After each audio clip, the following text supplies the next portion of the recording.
சரி, இப்ப இந்த பொருள் இப்ப இது ஏன் கேட்டாங்க அப்படிங்கிறதுக்கு இன்னொரு விளக்கம். இந்த பொருளை எல்லாம் நீ அழித்து விடு, மாற்றி விடு அப்படின்னு கேட்டதற்குரிய ஒரு காரணம் என்னவென்று சொன்னால், இந்த பொருள் வெளி தோற்றத்தில் தெரியணும். இப்படி தங்கமாக இருந்துச்சு கல்லா மாறிடுச்சு, வெள்ளியா இருந்துச்சு கல்லா மாறிடுச்சு, வைர வைடூரியாங்கிறது கல்லா மாறிடுச்சு அப்படின்னு தெரியணும் மக்களுக்கு, பின்னால் வரக்கூடிய மக்களுக்கு. அழிச்சு விடு அப்படின்னு சொன்னா பூரத்தை அழிச்சுட்டா அப்படின்னு சொன்னா அது தெரியாது, மற்றவங்களுக்கு தெரியாது, பின்னால் உள்ளவங்களுக்கு. சரி, அந்த காரூனுக்கு என்ன ஆச்சு? அது போல ஆக்கிடு அப்படின்னு சொன்னா காரூனுக்கு எப்படி ஆச்சு? பூமியைக்கு அல்லாஹ் உத்தரவு தான் பூமி பிளந்துச்சு, உள்ள போயிட்டாங்க. அவன் மட்டும் போகல, அவனுடைய பொருள்கள்லாம் சேர்ந்து போயிடுச்சு. இப்ப தெரியுதா? அது யாருக்கும் தெரியல. ஆனா பின்னால வந்தவங்க அதை கண்டுகொள்ளவே இல்லை. இங்கே பிராவனுடைய அந்த பொருள்களை மற்றவர்கள் பார்க்கக்கூடிய அமைப்புல இருக்கணும். அது சரி, அந்த பொருளை அழித்து விடு, அல்லது பொருளை பிராவனுக்கு பயன்படாமல் பிராவனை அழித்து விடு, அந்த பொருளை நீ வச்சிரு அப்படின்னு சொல்லி துவா கேட்டாலும் கூட மக்கள்லாம் என்ன சொல்லுவாங்க? இவர் ஒரு பெரிய நபியா இருந்தும் கூட பிராவனை அழிக்க சொல்லிட்டு பிராவனுக்குள்ள பொருள் எல்லாம் இவர் எடுத்துக்கலான்னு பார்த்தாரு போல் இருக்குது அப்படின்னு சொல்லுவாங்க. பிராவனுக்குள்ள காசு பணங்கள்லாம் தான் வச்சுக்கலாம், தான் எடுத்துக்கலாம்னு சொல்லிட்டு அப்படி துவா கேட்டாரு அப்படின்னு. அதனாலதான் அந்த பொருள் இருக்கணும், பிராவனும் இருக்கணும். ஆனா பொருள் இப்படி ஆகணும். பொருள் என்ன ஆகணும்? அது மாற்றப்படணும், உருவம் மாற்றப்படக்கூடியதாக இருக்க வேண்டும் என்பதாக துவா கேட்டார்கள் அப்படின்னு சொல்லி. எல்லா பொருள்களும் அதே மாதிரி கல்லாக மாறிவிட்டது என்பதாக சரித்திரம் சொல்லப்பட்டிருக்கின்றது. அதான் அந்த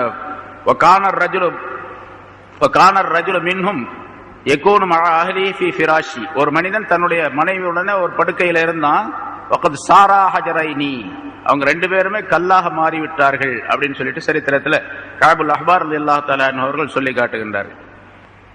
ஹஜ்ரத் உமர் இப்னு அப்துல் அசீஸ் ரஹ்மத்துல்லாஹி அலைஹி அவங்க முஹம்மது இப்னு கஅப் என்ற ஒரு யூத அறிஞராக இருந்தவர், அவர் இஸ்லாத்தை ஏற்றுக்கொண்டு அவரிடத்துல கேட்கிறார்கள், இந்த மாதிரி மூசா அலைஹிஸ்ஸலாம் துஆ கேட்டார்களே, அந்த மாதிரி அந்த பொருள் ஏதாச்சும் நீங்க பார்த்திருக்கிறீங்களா அப்படின்னு சொல்லி கேட்டாங்க. அவர் சொன்னார், நான் எகிப்துக்கு போயிருக்கக்கூடிய நேரத்தில் அங்க ஒரு பெரிய தோட்டத்தை நான் பார்த்தேன். அந்த தோட்டத்தில் நிறைய பழங்கள் இருந்தன. அங்கே திருகங்கள், தீனா, தங்க காசு, வெள்ளி காசுகள் எல்லாம் அந்த இடத்துல குவிக்கப்பட்டு இருந்தன. அது பூராமே கல்லா இருந்தது. தோட்டத்தில் இருக்கக்கூடிய மரத்தில் இருக்கக்கூடிய பழங்கள் எல்லாமே கல்லா இருந்தது என்பதாக சொல்லுகின்றார். எல்லாத்தையும் மாத்தினான் அல்லாஹ் தஆலா. அவங்க கேட்டது பொதுவாக அவங்களுடைய அவனுடைய பொருள்களை நீ மாற்றிவிடு அப்படின்னு கேட்டாங்க. பொருளை மட்டுமல்ல, இதுவும் பொருள் தான். அம்வால் அப்படிங்கிறதுக்கு பல கருத்துக்கள் சொல்லப்படுகின்றன. ஏன்னா இப்ப ஜகாத்துடைய விஷயத்துல அம்வால் அல்லாஹ் தஆலா சொல்லுகின்றான், உங்களுடைய பொருள்களுக்கு ஜகாத்து கொடுங்கள் அப்படின்னு சொல்லும் போது அம்வால்ங்கிற வார்த்தை, மால் என்பதனுடைய பன்மை வார்த்தை அம்வால். இப்ப நிறைய நம்ம இங்கேயும் கூட பார்க்கலாம், என்ன மால் அப்படின்னு வச்சிருப்பாங்க. சில சூப்பர் மார்க்கெட்ல மால் அப்படின்னு வச்சிருக்கிறாங்க. மால்னா அரபி வார்த்தை தான், அது பொருள் அர்த்தம். என்ன அம்வால்னா பொருள்கள் அர்த்தம். அம்வால் அப்படிங்கிறதுல தங்கம், வெள்ளி, செலாவணிகள், அதாவது பயிர்கள், நிலத்திலிருந்து விளையக்கூடிய பொருள்கள், அந்த பொருள்கள்ல பழங்கள், மற்ற காய்கறிகள், தானியங்கள், இவையெல்லாம் சேரும். ஆடு மாடுகள், கால்நடைகள், இது பூராமே அந்த அம்வால் என்பதுல சேரும். அதனால இங்க வத்மிசாலா அம்வாலிஹிம் என்று கேட்டதின் காரணமாக எல்லா பொருளையும் அதே மாதிரி ஆக்கிட்டோம். அவனுக்குரிய பொருள்கள், பிராவுனுக்கும் அவனை சார்ந்தவர்களுக்குரிய பொருள்களை மட்டும் முடியாது. இந்த பனி இஸ்ரவேலர்களுக்கு என்னென்ன பொருள் இருந்துச்சு அதெல்லாம் அப்படி ஆகல. ஆனா கேட்டது அப்படித்தான் கேட்டாங்க, பிராவுனுடைய பொருளை நீ மாத்திடு அப்படின்னு தான் கேட்டாங்க. அதனால பூராவே மாறிடுச்சு என்பதாக சொல்லப்படும். இப்ப நான் மிஸ்ருக்கு போனேன், ஒரு தோட்டத்தை பார்த்தேன். அந்த தோட்டத்துல அங்க இருக்கக்கூடிய மரங்கள், பழங்கள், தானியங்கள், அதே மாதிரி இருக்கக்கூடிய தங்க, வெள்ளி எல்லாமே கற்களாக இருப்பதை நான் பார்த்தேன் என்று முஹம்மது இப்னு கஅப் என்பவர் சொல்லி காட்டுகின்றார். இது உமர் இப்னு அப்துல் அசீஸ் ரஹ்மத்துல்லாஹி அலைஹி அவருடைய காலத்தில் நடந்த விஷயம். சரி, இதை மட்டும் மாற்றி விட்டால் மட்டும் பத்தாது, பின்ன என்ன செய்யணும்? வஷ்துத் அலா குலூபிஹிம், அவர்களுடைய கல்புகளின் மீது நீ முத்திரையிட்டு விடுவாயாக. அதாவது வஷ்துத் அப்படிங்கிறதுக்கு நீ கடினமாக ஆக்கிடுவாயாக அப்படின்னு அர்த்தம். கடினமையா ஆக்கணும்னு சொன்னா அந்த கல்புக்குள்ள இனிமே போய் எந்த உபதேசமும் ஏறக்கூடாது, அது மாதிரி ஆக்கிடும். அப்படி கேட்கலாமா ஒருத்தர்? இவருடைய கல்பை ஒரு நபி, பெரிய நபி, பிராவுனுடைய உள்ளத்தை, பிராவுனை சார்ந்தவருடைய உள்ளங்களை நீ எப்படி ஆக்கணும், கல்பை எப்படி ஆக்கணும்னு கேட்டா அதுக்குள்ள போய் இனிமேல் நல்ல விஷயமே கூறக்கூடாது, நுழையக்கூடாது. அந்த மாதிரி நீ ஆக்கிடும். வஷ்துத் அலா குலூபிஹிம், அவருடைய கல்புகளின் மீது நீ முத்திரையிட்டு விடு, இனிமேல் நல்ல விஷயம் உள்ளே போகக்கூடாது. அப்படி கேட்கலாமா? கேட்கக்கூடாது. அசல்ல கேட்க கூடாதுன்னு வரும். ஆனா மூசா அலைஹிஸ்ஸலாம் கேட்டது அவங்க இஷ்டத்துக்கு கேட்கல, அல்லாஹ் தஆலா சொல்லித்தான் கேட்டாங்க. அல்லாஹ் தஆலா சொல்லி இருப்பான், சொல்லி இருக்கின்றான். எப்படி சொல்லி இருந்தா, இப்படி துஆ கேளு அல்லாஹ் தஆலா சொன்னான், துஆ கேட்டாங்க. இவர்கள் இந்த ஃபிரௌனுடைய கூட்டத்தாரும் யாருமே இனிமேல் ஈமான் கொள்ள மாட்டார்கள் அப்படின்னு அல்லாஹ் சொன்னான். சொன்னதுனால ஈமான் கேட்டாங்க. நூஹ் அலைஹிஸ்ஸலாம் கேட்டாங்களே, நூஹ் அலைஹிஸ்ஸலாம் கடைசியாக சொல்லி சொல்லி பார்த்தாங்க. 950 வருஷம் பிரச்சாரம் செஞ்சாங்க. கடைசியாக என்ன செஞ்சாங்க? ரப்பி லா தஸர் அலல் அர்லி மினல் காஃபிரீன தையாரா. இவராவது மூசா அலைஹிஸ்ஸலாம் கேட்டதாவது ஃபிரௌனையும் அவனுடைய கூட்டத்தார் அவங்களுடைய உள்ளங்கள்ல முத்திரவைன்னு கேட்டாங்க. நூஹ் அலைஹிஸ்ஸலாம் என்ன கேட்டாங்க? இந்த பூமியில் இருக்கக்கூடிய எந்த காஃபிரையும் விடாது, எல்லாத்தையும் அழிச்சிருந்தாங்க சுத்தமா. நாங்க மட்டும்தான் இருக்கணும், உன்னை நம்பிய நாங்கள் மட்டும்தான் இருக்க வேண்டும், மற்றவர்களே அழிச்சிடு அப்படிங்க. அல்லாஹ் தஆலா ஒப்புக்கொண்டா அழிச்சான் இல்லையா? நூஹ் அலைஹிஸ்ஸலாத்துடைய வரலாறு நமக்கு தெரியும். 82 பேரை தவிர மீது எல்லாரையும் அழிச்சான். உலகத்துல யார் யார் மனிதர்கள் என்று அந்த காலத்தில் எங்க இருந்தாலும் சரி அந்த இடத்துல எல்லாம் தண்ணீர் வந்தது, வெள்ளப்பிரளயம் ஏற்பட்டது, எல்லாரும் அழிச்சான் அல்லாஹ். அதனால அதெல்லாம் அல்லாஹ் தஆலாவுடைய ஏற்பாடு தான். அல்லாஹ் சொல்லித்தான் செய்வாங்க நபிமார்கள். அல்லாஹ் சொல்லாம எதையும் செய்ய மாட்டாங்க. ஏன்னா அல்லாஹ் சொல்லாம செய்யக்கூடிய அல்லாஹ் நபியா ஆக்க மாட்டான். அல்லாஹ் சொன்னதை செய்யறவங்க தான் நபியாக ஆக்குவான், ரசூலாக ஆக்குவான், அப்படித்தான் ஆக்கும். இங்க வஷ்துது அலா குலூபிஹிம், அவருடைய கல்பின் மீது நீ முத்திரையிட்டு விடுவாயாக. பலா யுமினு, அவர்கள் ஈமான் கொள்ள மாட்டார்கள்.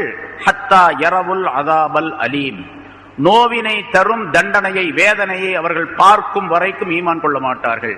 அதனால அவங்க கல்பிலே முத்திரையிட்டு விடு, கடுமையான தண்டனையும் கொடு. அந்த தண்டனையை பார்த்த பிறகுதான் அவங்களுக்கு ஈமான் கொள்ளக்கூடிய சூழ்நிலை ஏற்படும். ஆனா தண்டனை வரக்கூடிய நேரத்தில் அதை பார்த்துட்டு ஈமான் கொண்டா அந்த ஈமான் ஏற்றுக்கொள்ளப்பட மாட்டாது, அது வேற விஷயம். ஃபலா யுமினு ஹத்தா யரவுல் அதாபல் அலீம், நோவினை தரும் வேதனை வரும் வரைக்கும் அவர்கள் பார்க்கும் வரைக்கும் ஈமான் கொள்ள மாட்டார்கள். பார்க்கும்போது ஈமான் கொள்ளுவாங்க, அதை ஒப்புக்கொள்றதுன்னு அர்த்தம் இல்ல. அப்ப ஈமான் ஒப்புக்கொள்ளப்பட மாட்டாது. ரெண்டு விஷயம் ரசூலுல்லாஹி ஸல்லல்லாஹு அலைஹி வஸல்லம் சொல்லுகின்றார்கள். கியாமத் நாளுடைய நெருக்கத்திலே, அதாவது தௌபாவுடைய வாசல் திறந்தே இருக்கும், எப்பொழுதுமே திறந்திருக்கும், 24 hours. அது அடைக்கிறதெல்லாம் கிடையாது. கியாமத் நாள் வரைக்கும் 24 hours அல்ல, கியாமத் நாள் வரைக்கும் அந்த தௌபாவுடைய வாசல் திறந்தே இருக்கும். 2 நேரங்களை தவிர. ஒரு நேரம் ஒவ்வொரு மனிதனுக்கும் உரியது. அவனுடைய சக்கராத்துடைய நேரத்தில் ரூஹ் உடலிலிருந்து தொண்டை குழிக்கு வருகின்றது, ஹனாஜிர் தொண்டை குழிக்கு வருகின்றது. அந்த நேரத்தில் பார்க்கறான், சரி ரூஹ் போக போகுது, சொல்லிடுவோம் கலிமா அப்படின்னு சொல்லிட்டு லா இலாஹ இல்லல்லாஹ் முஹம்மது ரசூலுல்லாஹ் ஒப்புக்கொள்ளப்பட மாட்டாது. அந்த ரூஹ் எடுக்கப்படுவதற்கு முன்னால், ரூஹ் கழற்றப்படுவதற்கு உடலிலிருந்து பிரிக்கப்படுவதற்கு முன்னதாக கலிமா சொன்னா, ஒரு செகண்டுக்கு முன்னால சொன்னா ஒப்புக்கொள்ளப்படும். 100 வருஷம் இருக்கிறான், 150 வருஷம் இருந்தார் ஒரு ஆளு, 150 வயசு இருந்தாலுக்கு இதுவரைக்கும் குஃப்ர்லயே இருந்திருக்கான், ஷிர்க்லயே இருந்திருக்கான், எல்லா பாவத்தையும் செஞ்சிருக்கிறான். கடைசி நேரத்துல சக்ராத்துடைய நேரத்துல இருந்துகிட்டு இருக்கிறான். இன்னும் ரூஹ் போறதுக்கு ஒரு 10 நிமிஷத்துக்கு முன்னால, அல்ல 5 நிமிஷத்துக்கு முன்னால, 2 நிமிஷத்துக்கு அல்ல 1 நிமிஷத்துக்கு முன்னால, ரூஹ் வெளியாக்கப்படுவதற்கு 1 நிமிஷத்துக்கு முன்னால உணர்றான், ஆஹா நம்ம தப்பு செஞ்சு போயிட்டோம், இப்ப இவங்கதான் சொன்னதுதான் சரி அப்படின்னு சொன்னா, கலிமா சொன்னா, அஷ்ஹது அல்லா இலாஹ இல்லல்லாஹ் அஷ்ஹது அன்ன முஹம்மது ரசூல் சொல்லி முடிச்சா ரூஹ் போயிடுச்சு, சொர்க்கம் போயிடுவான். எவ்வளவு பாவம், எல்லா பாவத்தையும். இஸ்லாம் என்பது ஸல்லல்லாஹு அலைஹி வஸல்லம், இஸ்லாம் என்பது யஹ்திமு மா கப்லஹு, அதற்கு முன்னால் உள்ளதெல்லாம் அழிச்சு நாசமாக்கிடும், எல்லாத்தையும் எல்லா குற்றங்களையும் அழிச்சு இல்லாமல் ஆக்கிவிடும், தகர்த்து எறிந்து விடும். யஹ்திமு அப்படின்னு சொன்னா இடித்து தகர்த்து எறிந்து விடும் எல்லா பாவங்களையும். ஆனா எப்ப ரூஹ் போறதுக்கு முந்தி இருக்கணும். ரூஹ் தொண்டை குழிக்கு வருது, அந்த நேரத்தில் இழுத்துக்கிட்டு இருக்கிற நேரத்தில் சொல்றான் லா இலாஹ இல்லல்லாஹ் முஹம்மது ரசூலுல்லாஹ் ஒப்புக்கொள்ளப்பட மாட்டார் என்று சொல்றான். அதாவது மாலம் யுகர்கிர் என்ற வாசகத்தை சொல்லுகின்றார். கர்கராவுக்கு முன்னாலே, கர்கரா அப்படின்னு சொன்னா உயிர் தொண்டை குழிக்கு உயிர் எடுக்கப்படுது, தொண்டை குழிக்கு வந்துகிட்டு இருக்கு, அந்த நேரத்தில் ஒரு மாதிரி சவுண்ட் வரும், அப்படின்னு சவுண்ட் வரும். அதுக்கு பேரு கர்கரான்னு சொல்றது. தண்ணியை வாயில ஊத்தி வாய்க்கு படிக்கும் போது ஆறு செய்யற மாதிரி, அதுக்கு பேர் கர்கரான்னு சொல்றது.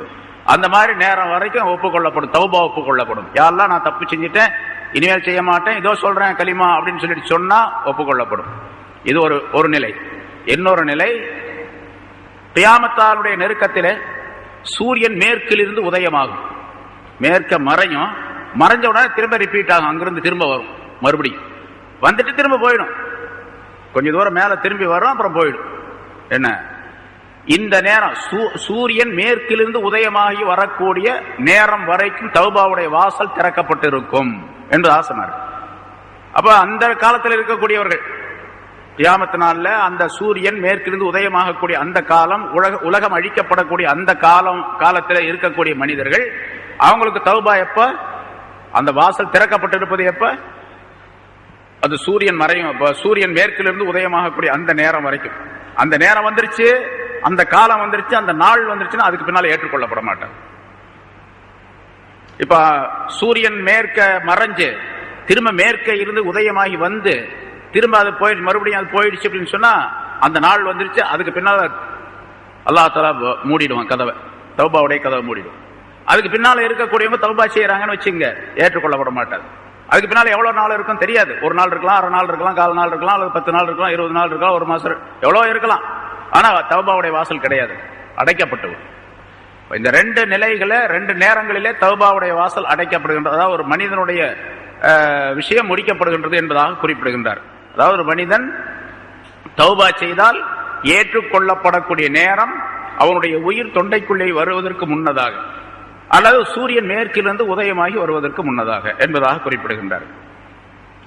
சரிங்க. அதான் ஃபலா யுமினு ஹத்தா யரவுல் அஸாபல் அலீம், நோவினை தரும் வேதனையை அவர்கள் பார்க்கும் வரைக்கும் அப்படின்னு சொன்னா, அந்த தண்டனை கொடுக்கப்பட்டு அவங்களுடைய உயிர் பிரிக்கப்படக்கூடிய, அவர்கள் அழிக்கப்படக்கூடிய அந்த நேரத்தில் அது தண்டனையை பார்க்கும் பொழுது சொல்லுவான், லா இலாஹ இல்லல்லாஹ், நான் ஒப்புக்கொள்றேன் அப்படின்னு சொல்லுவான். ஆனா அது ஏற்றுக்கொள்ளப்பட மாட்டார்.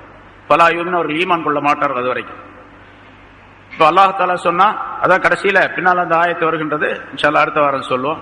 வந்து கடைசியாக அல்லாஹ் தஆலா இடத்துல அவன் சொன்னான், மூசா ஃபிரௌன், நான் ஒப்புக்கொள்ளுகின்றேன், மூசாவுடைய ஆண்டவரை நான் ஈமான் கொள்ளுகிறேன்னு சொன்னேன். ஆனா அது ஒப்புக்கொள்ளப்பட மாட்டாது என்று அல்லாஹ் தஆலா பதில் சொல்லிவிட்டான். இப்ப இப்படி துஆ கேட்டாங்க. அல்லாஹ் தஆலா சொன்னா, கால கது உஜீபத் தஅவத்துகுமா, உங்கள் இருவருடைய துஆவும் ஏற்றுக்கொள்ளப்பட்டது, திட்டமாக ஏற்றுக்கொள்ளப்பட்டது என்று அல்லாஹ் தஆலா பதிலளித்தான் என்று சொல்லுகின்றார். மூசா அலைஹிஸ்ஸலாம் தான் துஆ கேட்டாங்க. இவன் வந்து இந்த மாதிரி பெரும் செல்வம் உடையவனா இருக்கிறான், இவனுடைய பொருளை நீ வந்து அழிச்சிடு, பொருளை வந்து மாற்றிவிடு, அவங்களுடைய இதயத்தின் மீது நீ முத்திரையிட்டு விடு, அவங்க இந்த தண்டனை வர்ற வரைக்கும் ஈமான் கொள்ள மாட்டார்கள் என்றான் துஆ கேட்டது மூசா அலைஹிஸ்ஸலாம் கேட்டாங்க. ஆனா இங்க அல்லாஹ் தஆலா சொல்றான், உங்க 2 பேருடைய துஆவும் ஏற்றுக்கொள்ளப்பட்டது அப்படின்னு சொல்றான். ஒருத்தர் தான் துஆ கேட்டார், மூசா அலைஹிஸ்ஸலாம் தான். ஹாரூன் அலைஹிஸ்ஸலாம் பக்கத்துல இருந்து ஆமீன் சொல்லிக்கிட்டு இருந்தாரு அப்படின்னு சொல்லப்படுகின்றது. எல்லா தஃப்சீர்களும் எழுதுவாங்க. ஹாரூன் அலைஹிஸ்ஸலாம் இவங்க துஆ கேட்டாங்க, அவங்க ஆமீன் சொன்னாங்க. இந்த ஆயத்தை கூட்டு துஆவுக்கு ஆதாரமாகவும் சொல்லுவார்கள், உலமாக்கள் குறிப்பிடுகின்றார்கள். கூட்டு துஆ செய்யலாமா அப்படின்னா சில பேர் செய்யக்கூடாதுன்னு சொல்லிட்டு இருக்கிறாங்களா இல்லையா, விளங்காம. அதனால கூட்டு துஆ செய்யறதுக்கு ஆதாரம் ஹதீஸ்களே இருக்குது, ரசூலுல்லாஹி ஸல்லல்லாஹு அலைஹி வஸல்லம் அவர்களும் செஞ்சிருக்கிறாங்க. குர்ஆன்ல இருந்து ஆதாரம் இந்த ஆயத். இது மாதிரி பல ஆயத்துகள் இருக்கின்றன. பொதுவாகவே நம்ம வந்து வலல்லாலின் ஓதி முடிச்சோம்னா ஆமீன் அப்படின்னு எல்லாரும் சொல்றாங்க, அதுவும் கூட்டு துஆ தானே. சூரத்துல் ஃபாத்திஹாவே துஆ மாதிரி தான், அது துஆ தான். என்ன இஹ்தினஸ் ஸிராத்தல் முஸ்தகீம் என்பதிலிருந்து பின்னால பூரா துஆ தான். அந்த துஆ செய்து முடிச்ச உடனே ஆமீன் சொல்றாங்க எல்லாரும். துஆவுக்கு தான் ஆமீன் சொல்றாங்க. இய்யாக நஅபுது வ இய்யாக நஸ்தஈன், உன்னையே வணங்குகின்றோம், உன்னிடத்திலே உதவி தேடுகின்றோம் அப்படின்னு சொன்னதுக்கு ஆமீன் சொல்ல வேண்டியதில்லை. அல்ஹம்துலில்லாஹி ரப்பில் ஆலமீன், அல்லாஹ்வுக்கே எல்லா புகழும், ரப்புல் ஆலமீன் ஆகிய அல்லாஹ்வுக்கே எல்லா புகழும் அப்படின்னு ஒருத்தர் சொன்னாரு, ஆமீன் அப்படின்னு ஒருத்தர். அது பொருத்தமா அந்த இடத்துல? அது பொருத்தம் இல்லை. ஆனா எல்லாத்துக்கும் சேர்த்து தான் ஒட்டுமொத்தமாக ஆமீன் சொல்றது. ஆமீன் சொல்றதுடைய நோக்கமே என்ன? துஆ அங்க இருக்குது. இஹ்தினஸ் ஸிராத்தல் முஸ்தகீம் ஸிராத்தல் லதீன அன்அம்த அலைஹிம் கைரில் மக்தூபி அலைஹிம் வலல்லாலின். இது வரைக்கும் துஆ சொல்றதுனால ஆமீன் சொல்றாங்க எல்லாரும். ஆமீன் சொல்ல சொல்லி ரசூலுல்லாஹி ஸல்லல்லாஹு அலைஹி வஸல்லம் சொல்லி இருக்கிறாங்க. எவருடைய ஆமீன் மலக்குகளுடைய ஆமீனுக்கு நேர்பட்டு விடுகின்றது அவருடைய பாவங்கள் எல்லாம் மன்னிக்கப்படும் சொன்னாங்க. அப்ப கூட்டு துஆ செய்யும் போது பலருடைய கூட்டு துஆ ஒன்னா சேரும் பொழுது மலக்குகளுடைய துஆவும் சேரும் பொழுது மன்னிப்பு கிடைக்கின்றது அப்படிங்கிறது தெரியப்படுத்தப்படுகின்றது. இன்னொரு விஷயம், நம்ம பொதுவாக சாதாரணமாக அறிவு சார்ந்த விவரம் என்னவென்று சொன்னால், பொதுவாக ஒரு தனி மனிதன் துஆ கேட்பதை விட கூட்டமாக சேர்ந்து துஆ கேட்பது ரொம்ப பலனுள்ளதா இருக்கு. ஒரு தனி நூல் அறுக்கப்பட்டு விடலாம். ஒரு 100 நூல்கள் சேர்ந்து ஒரு கயிறாக திரிக்கப்பட்டால் அதை அறுக்க முடியாது இல்லையா? இது எல்லாத்துக்கும் தெரிஞ்ச விஷயம் தானே. ஒத்துமைக்கு எல்லாரும் சொல்லுவாங்க. என்ன நிறைய விஷயங்கள் சொல்றது. பல நூல்கள் சேர்ந்து ஒரு கயிறு ஆயிடுச்சு, முறுக்கிய ஒரு கயிறு ஆக்கிட்டாங்க, அறுக்க முடியுமா? அறுக்க முடியாது. அதுபோன்று பல மனிதர்கள் ஒன்றாக சேர்ந்து துஆ கேட்கும் பொழுது நிச்சயமாக அது அல்லாஹ் தஆலாவில் ஏற்றுக்கொள்ளப்படும் அப்படிங்கிற நம்பிக்கை இருக்குது. அத்தோடு மட்டுமல்லாமல் பல மனிதர்கள் ஒன்னா சேரும் பொழுது எல்லாருடைய கல்பும் ஒரே மாதிரி இருக்காது. பல விதமான கல்புகள் இருக்கும். சில ஒன்னா சேர்ந்து ஒரு 50 பேர் 100 பேர் சேர்ந்து உட்கார்ந்து இருக்கக்கூடிய நேரத்தில் அதுல அல்லாஹ்வுடைய வலி ஒருத்தர் இருப்பார். வலின்னு சொன்னா வலி வந்தவர் அர்த்தம் இல்ல, அல்லாஹ்வுடைய நேசர் ஒருத்தர் இருப்பார். அல்லாஹ்வுடைய பொருத்தம் பெற்றவர் ஒருவர் இருப்பார். நல்ல எண்ணம் உள்ளவர், நல்ல அஹ்லாக் உள்ள. எல்லாருக்கும் அஹ்லாக் ஒரே மாதிரி இருக்காது, குணங்கள். நல்ல குணம் படைத்த பல உள்ளங்கள் அங்கே இருக்கும். நல்ல குணம் படைத்த உள்ளங்களிலிருந்து வரக்கூடிய அந்த துஆ அல்லாஹ் தஆலா இடத்துல ஏற்றுக்கொள்ளப்படும். பல பேர் உட்கார்ந்து இருக்கிற நேரத்தில் 40 பேர் உட்கார்ந்து 50 பேர் உட்கார்ந்து இருந்தாங்க. 50 பேர்த்துல ஒரு 20-30 பேர் பெரிய கொடை வள்ளலாக இருப்பாங்க. அவங்க நல்ல தயாள உள்ளம் உள்ளவராக இருப்பார். அவர் கேட்கக்கூடிய துஆவை அல்லாஹ் தஆலா ஏற்றுக்கொள்ளுவான். சில பேர் இறக்க சிந்தனை உள்ளவர்களாக இருப்பார்கள், சில பேர் கடின சித்தம் உள்ளவர்களாக இருப்பார். எல்லாம் சேர்ந்து கேட்கிறாங்க. நல்ல உள்ளங்களை கவனித்து அல்லாஹ் தஆலா துஆவை ஏற்றுக்கொள்ளுவோம். அதனாலதான் எல்லாம் சேர்ந்து துஆ கேட்கணும் அப்படின்னு சொல்றது. கேட்க வேண்டும், தனித்தனியா கேட்கறது என்பது உண்டு. அதே நேரத்தில் சேர்ந்து கேட்க வேண்டும். இதையும் ரசூலுல்லாஹி ஸல்லல்லாஹு அலைஹி வஸல்லம் சொல்லி இருக்கின்றார்கள், சேர்ந்து கேட்கணும் அப்படிங்கிறது. அது மாதிரி இங்கே அல்லாஹ் தஆலா சொன்னா கத் உஜீபத் தஅவத்துகுமா, அல்லாஹ் சொன்னான் உங்கள் இருவருடைய துஆவும் ஏற்றுக்கொள்ளப்பட்டது.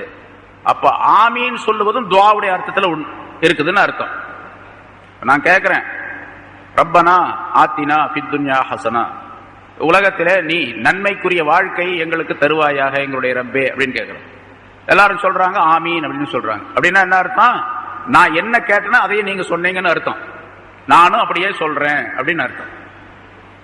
அதனால மூசா அலைஹிஸ்ஸலாம் அவர்கள் தனிமையாக ஒருவர் கேட்ட அந்த துஆவை உங்க 2 பேருடைய துஆவையும் அல்லாஹ் தஆலா நான் ஏற்றுக்கொண்டேன் என்று அல்லாஹ் தஆலா சொல்லுவது அது மிகப்பெரிய விஷயமாகும். அல்லாஹ் தஆலா அதை ஏற்றுக்கொண்டான் என்பதற்கு அடையாளமாகும்.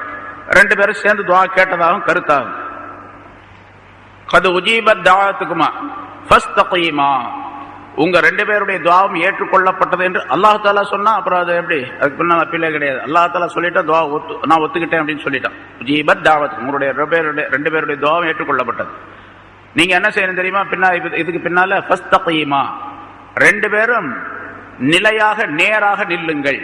நேரா நில்லுங்கள்னா உங்களுடைய காரியங்களிலே நேராக நில்லுங்கள், உங்களுடைய செயல்பாடுகளில் நீங்கள் நேர்மையாக இருங்கள், உங்களுடைய செயல்பாடுகளில் உறுதியாக இருங்கள் என்பதாக பொருள்.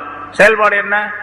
நான் சொன்ன செய்திகளை எல்லாம் மக்களுக்கு சொல்றது, ரிசாலத்தை எத்தி வைக்கிறது, தூதுவத்தை சொல்றது, நூவத்தை சொல்லி காட்டுது, தாவத் அழைப்பு கொடுப்பது, தீனின் பக்கம் அழைப்பு கொடுப்பது மக்களுக்கு. இதையெல்லாம் நீங்க கரெக்டா செஞ்சுக்கிட்டே இருக்கணும். துஆ கேட்டுட்டோம், சரி முடிஞ்சு போச்சு கதை, இனிமேல் நம்ம போய் எதையும் செய்ய வேண்டியதில்லைன்னு உட்கார்ந்துக்காதீங்க. நீங்க 2 பேரும் துஆ கேட்டு முடிச்சிட்டீங்க, ஒப்புக்கொள்ளப்பட்டதுன்னு நான் சொல்லிட்டேன். ஆனா நீங்க செய்ய வேண்டிய காரியத்தை செஞ்சுக்கிட்டே இருக்கு. அதுல நீங்க மாற்றம் செஞ்சீங்க அப்புறம் வேற விஷயம். அல்லாஹ் ஃபஸ்தகீமா, நீங்கள் இருவரும் உறுதியாக இருங்கள் அல்லது நேர்மையாக இருங்கள், உங்களுடைய காரியங்களிலே 2 பேரும் நேர்மையா இருங்கள். ஃபஸ்புதா மா அலா மா அன்துமா அலைஹி மினத் தாவத்தி வ இல்ஸாமில் ஹுஜ்ஜதி, மக்களுக்கு அழைப்பு கொடுப்பது, ஆதாரங்களை சொல்லுவது, இந்த மாதிரி விஷயங்களில் நீங்க 2 பேரும் உறுதியாக நில்லுங்கள். வலா தஸ்தாஜிலா, நான் துஆ கேட்டேன் 2 நாள் ஆச்சு 4 நாள் ஆச்சு, இன்னும் அல்லாஹ் இடத்துல ஒண்ணுமே பதிலே வரலையே. ஒப்புக்கொள்ளப்பட்டதாக சொல்லப்பட்டது, அவ்வளவுதான். ஒப்புக்கொள்ளப்பட்டதுக்கு அடையாளமாக சொன்ன விஷயம் நடக்கிறது எப்போ? அது என்னுடைய விஷயத்துல உள்ளது. அதனால நீங்க 2 பேரும் அவசரப்படாதீங்க. ஃபைன்னமா தலப்துமா காயினுன் ஃபீ வக்திஹி லா மஹாலா அப்படின்னு கருத்து அந்த வாசகத்திற்கு கருத்து சொல்லப்பட்டிருக்குது. அதாவது தஃப்சீர்கள்ல எப்படி விளக்கம் எழுதுறாங்க, நீங்க எதை கேட்டீங்களோ அந்த விஷயம் நடைபெறும். நீங்க 2 பேரும் கேட்டது நடைபெறும், அதுல சந்தேகமே இல்லை. ஆனா நீங்க அவசரப்படாதீங்க என்று கருத்து. நான் முன்னாலே சொல்லியிருக்கிறேன், மூசா அலைஹிஸ்ஸலாம் துஆ கேட்டாங்க, ஒப்புக்கொள்ளப்பட்டதாகவும் அல்லாஹ் தஆலா சொல்லிட்டான். ஆனா அதுக்கு பின்னால ஒப்புக்கொள்ளப்பட்டதுக்கு அர்த்தம் என்ன? அது பூரா கல்லாக மாறிச்சு. அப்புறம் ஃபிரௌன் அழிக்கப்படும், ஃபிரௌனுடைய கூட்டம் தான் அழிக்கப்படும். எப்ப அழிக்கப்பட்டாங்க? ஒரு கருத்தின்படி 40 வருஷத்துக்கு பின்னால். துஆ கேட்டாங்க, ஒப்புக்கொள்ளப்பட்டதுன்னு சொல்லப்பட்டு விட்டது, இருந்தாலும் 40 வருஷம் ஆச்சு. இன்னும் சிலருடைய அறிவிப்பின்படி 40 நாள் என்பதாக சொல்லப்பட்டிருக்கு. அப்போ ரொம்ப தூரம் தானே. இப்ப நான் ஒரு துஆ கேட்கிறேன், 40 நாள் அது நிறைவேறவே 40வது நாள் கழிச்சு, அப்போ இவ்வளவு நாளா ஒரு துஆ கேட்டு வர்றதுக்கு அப்படின்னு நம்ம சொல்லுவோம். 40 நாளா அப்படின்னு சொல்லி அங்க சொல்றது 40 வருஷம்னு சொல்லப்பட்டிருக்குது. இன்னொரு அறிவிப்புல தான், 2வது அறிவிப்புல தான் எனக்கு 40 நாள்னு சொல்லப்பட்டிருக்குது. சரி, எப்படியா அவர் நீண்ட நாளுக்கு பிறகுதான் அந்த துஆவுடைய கேட்ட துஆவுடைய பலாபலன்கள் பிரதிபலன்கள் அவருக்கு கிடைச்சது அப்படின்னு அர்த்தம். அதனால வலா தத்தபிஆன்னி சபீலல்லதீன லா யஅலமூன். சரி, நீங்க 2 பேரும் துஆ கேட்டுட்டோம் வரல, துஆ கேட்டோம் வரல அப்படின்னு சொல்லிட்டே இருக்காதீங்க, நினைச்சுக்கிட்டே இருக்காதீங்க. அப்படி சொல்றது நினைக்கிறதெல்லாம் சரியான மார்க்கத்தினுடைய அறிவு இல்லாத விளக்கம் இல்லாதவங்க சொல்லக்கூடியது. அந்த நீங்க பின்பற்றாதீங்க. வலா தத்தபிஆன்னி, நீங்க ரெண்டு பேரும் பின்பற்ற வேண்டாம். சபீல் அல்லதீன் லா யஅலமூன், அறிவில்லாதவர்களுடைய வழியை பின்பற்ற வேண்டாம். அறிவில்லாதவர்கள்னா மார்க்கத்தினுடைய விளக்கம் இல்லாதவர்கள், அறிவில்லாதவர்களுடைய வழியை பின்பற்ற வேண்டும். அவசரப்படக்கூடிய விஷயத்திலும் நம்ம சொன்னது இன்னும் நிறைவேறவே இல்லையே அப்படின்னு நினைச்சுக்கிட்டு நினைக்கிறது யாரு? மார்க்கத்தினுடைய விளக்கம் இல்லாதவர்கள் செய்யக்கூடிய வேலை. அந்த வழியை நீங்க பின்பற்றி விடாதீர்கள் என்பதாக. நான் எதை சொன்னனோ, எதை வாக்களித்தனோ அது நிச்சயமாக நிறைவேறும், நடைபெறும். ஆனா அவசரப்படக்கூடாது. பொதுவாகவே அல்லாஹ் தஆலா எதை ஏற்பாடு செய்திருக்கின்றால் அது கண்டிப்பா நடக்கும். நம்முடைய வேலை எனக்கு கேட்க வேண்டியதுதான், அவ்வளவுதான். எனக்கு அதை கொடு இதை கொடுன்னு கேட்கிறோம், கேட்க வேண்டியதான் பொறுப்பு. கொடுக்க வேண்டியது அல்லாஹ் தஆலாவுடைய உரிமை, அவனுடைய விருப்பத்தில் உள்ளது. விரும்பினா கொடுப்பான், இல்லைன்னா இல்லை. நான் விரும்பினா கொடுப்பான் அப்படிங்கிறதுக்காக வேண்டி நம்ம என்ன பண்ணக்கூடாது, கேட்காம விட்டுடக்கூடாது. விரும்பினா கொடுப்பான் அப்படிங்கிறதுல கட்டாயமா கொடுப்பான் அப்படின்னு சொல்லிட்டு கேட்டுட்டு அவசரப்படவும் கூடாது. கேட்பதை விடவும் கூடாது, கேட்டுட்டு அவசரப்படவும் கூடாது. இப்ப அல்லாஹ் தஆலா அந்த நேரம் வந்துச்சு, ஃபிரௌனை அழிக்கக்கூடிய நேரம் வந்துச்சு. மூசா அலைஹிஸ்ஸலாம் அவர்களுக்கு அல்லாஹ் தஆலா உத்தரவு கொடுத்தான், நீங்க உங்களுடைய கௌமுகள், உங்களுடைய பனி இஸ்ரவேலர்கள் எல்லாத்தையும் அழிச்சுக்கிட்டு அந்த கடல் பக்கம் போங்க, கடல் வழியா போங்க, கடல் பக்கம் போங்க அப்படின்னு சொல்லி அல்லாஹ் தஆலா உத்தரவு கொடுத்தான். செங்கடல், சில பேர் நைல் நதின்னு சொல்லுவாங்க. நைல் நதிங்கிறது நதி அப்படிங்கிறதே ஒரு சின்ன பகுதியாக தான் இருக்கு. கடல்ங்கிறதா மிகப்பெரிய பகுதி அது. அதனால ஏன்னா அவங்க மூசா அலைஹிஸ்ஸலாம் அவர்கள் அதை கடந்து போகக்கூடிய நேரத்தை அடுத்து வந்து ஷாமுடைய அந்த பகுதிக்கு போயிட்டாங்க, சிரியாவுடைய அந்த பகுதிக்கு.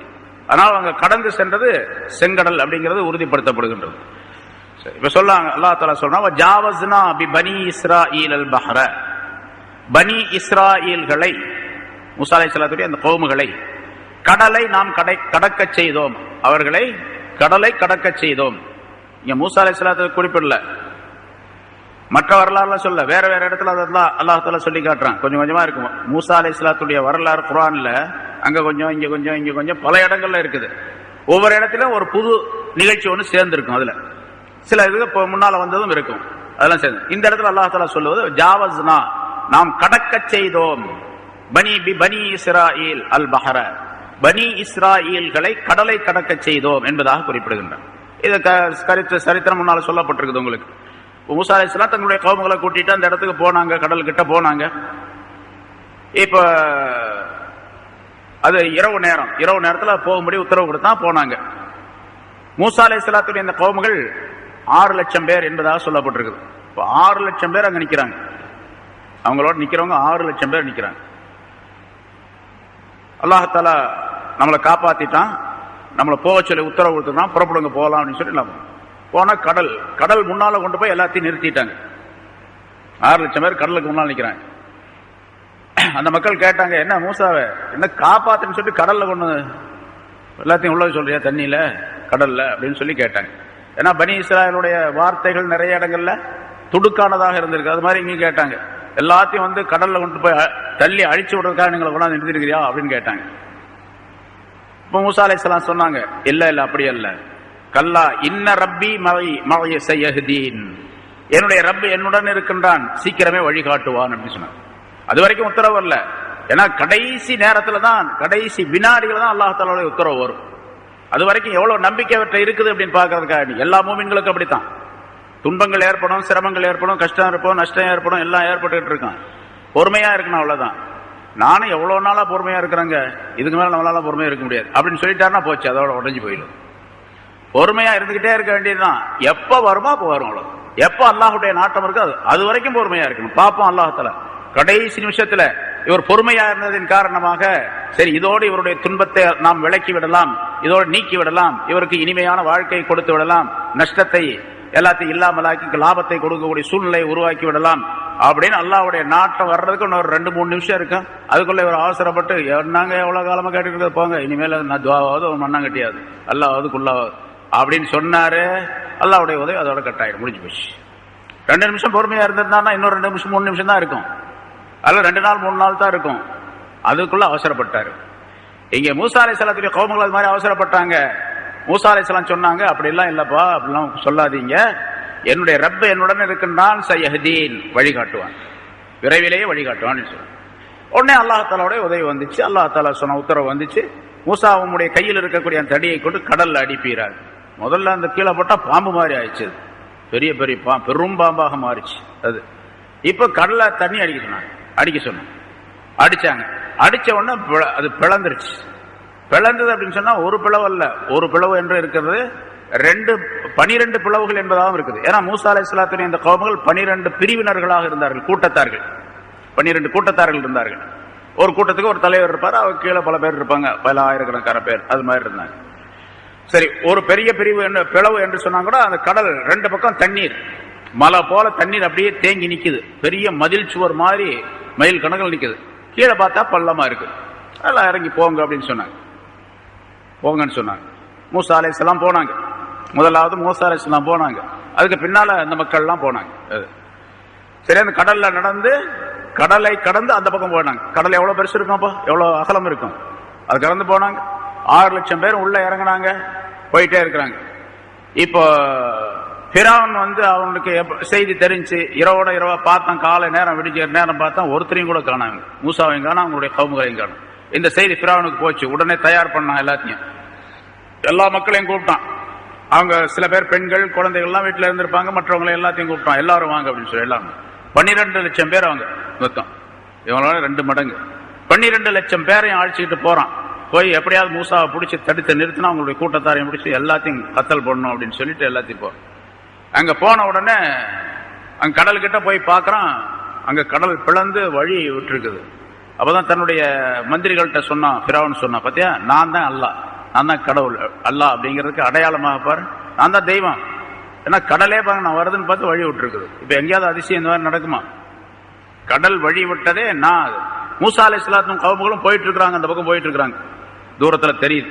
அவங்கள போய் பிடிச்சிடலாம் அப்படின்னு சொல்லிட்டு அவன் குதிரையை கீழே இறக்குறான் கடலுக்குள்ள. அந்த குதிரை இறங்க மாட்டேங்குது. இப்ப ஃபிரௌனை சார்ந்தவர்களிடத்துல எல்லாம் பல பேர் குதிரையில இருக்கிறாங்களே, அந்த குதிரைகள் பூராமே எல்லாம் ஆண் குதிரைகளா தான் இருக்கு, பெண் குதிரை ஒண்ணு கூட கிடையாது. அதுல சரித்திரத்தில் குறிப்பிடுகின்றார்கள். அதனால அல்லாஹ் உத்தரப்படி ஜிப்ரீல் அலைஹிஸ்ஸலாம் ஒரு பெண் குதிரையில வந்தாங்க.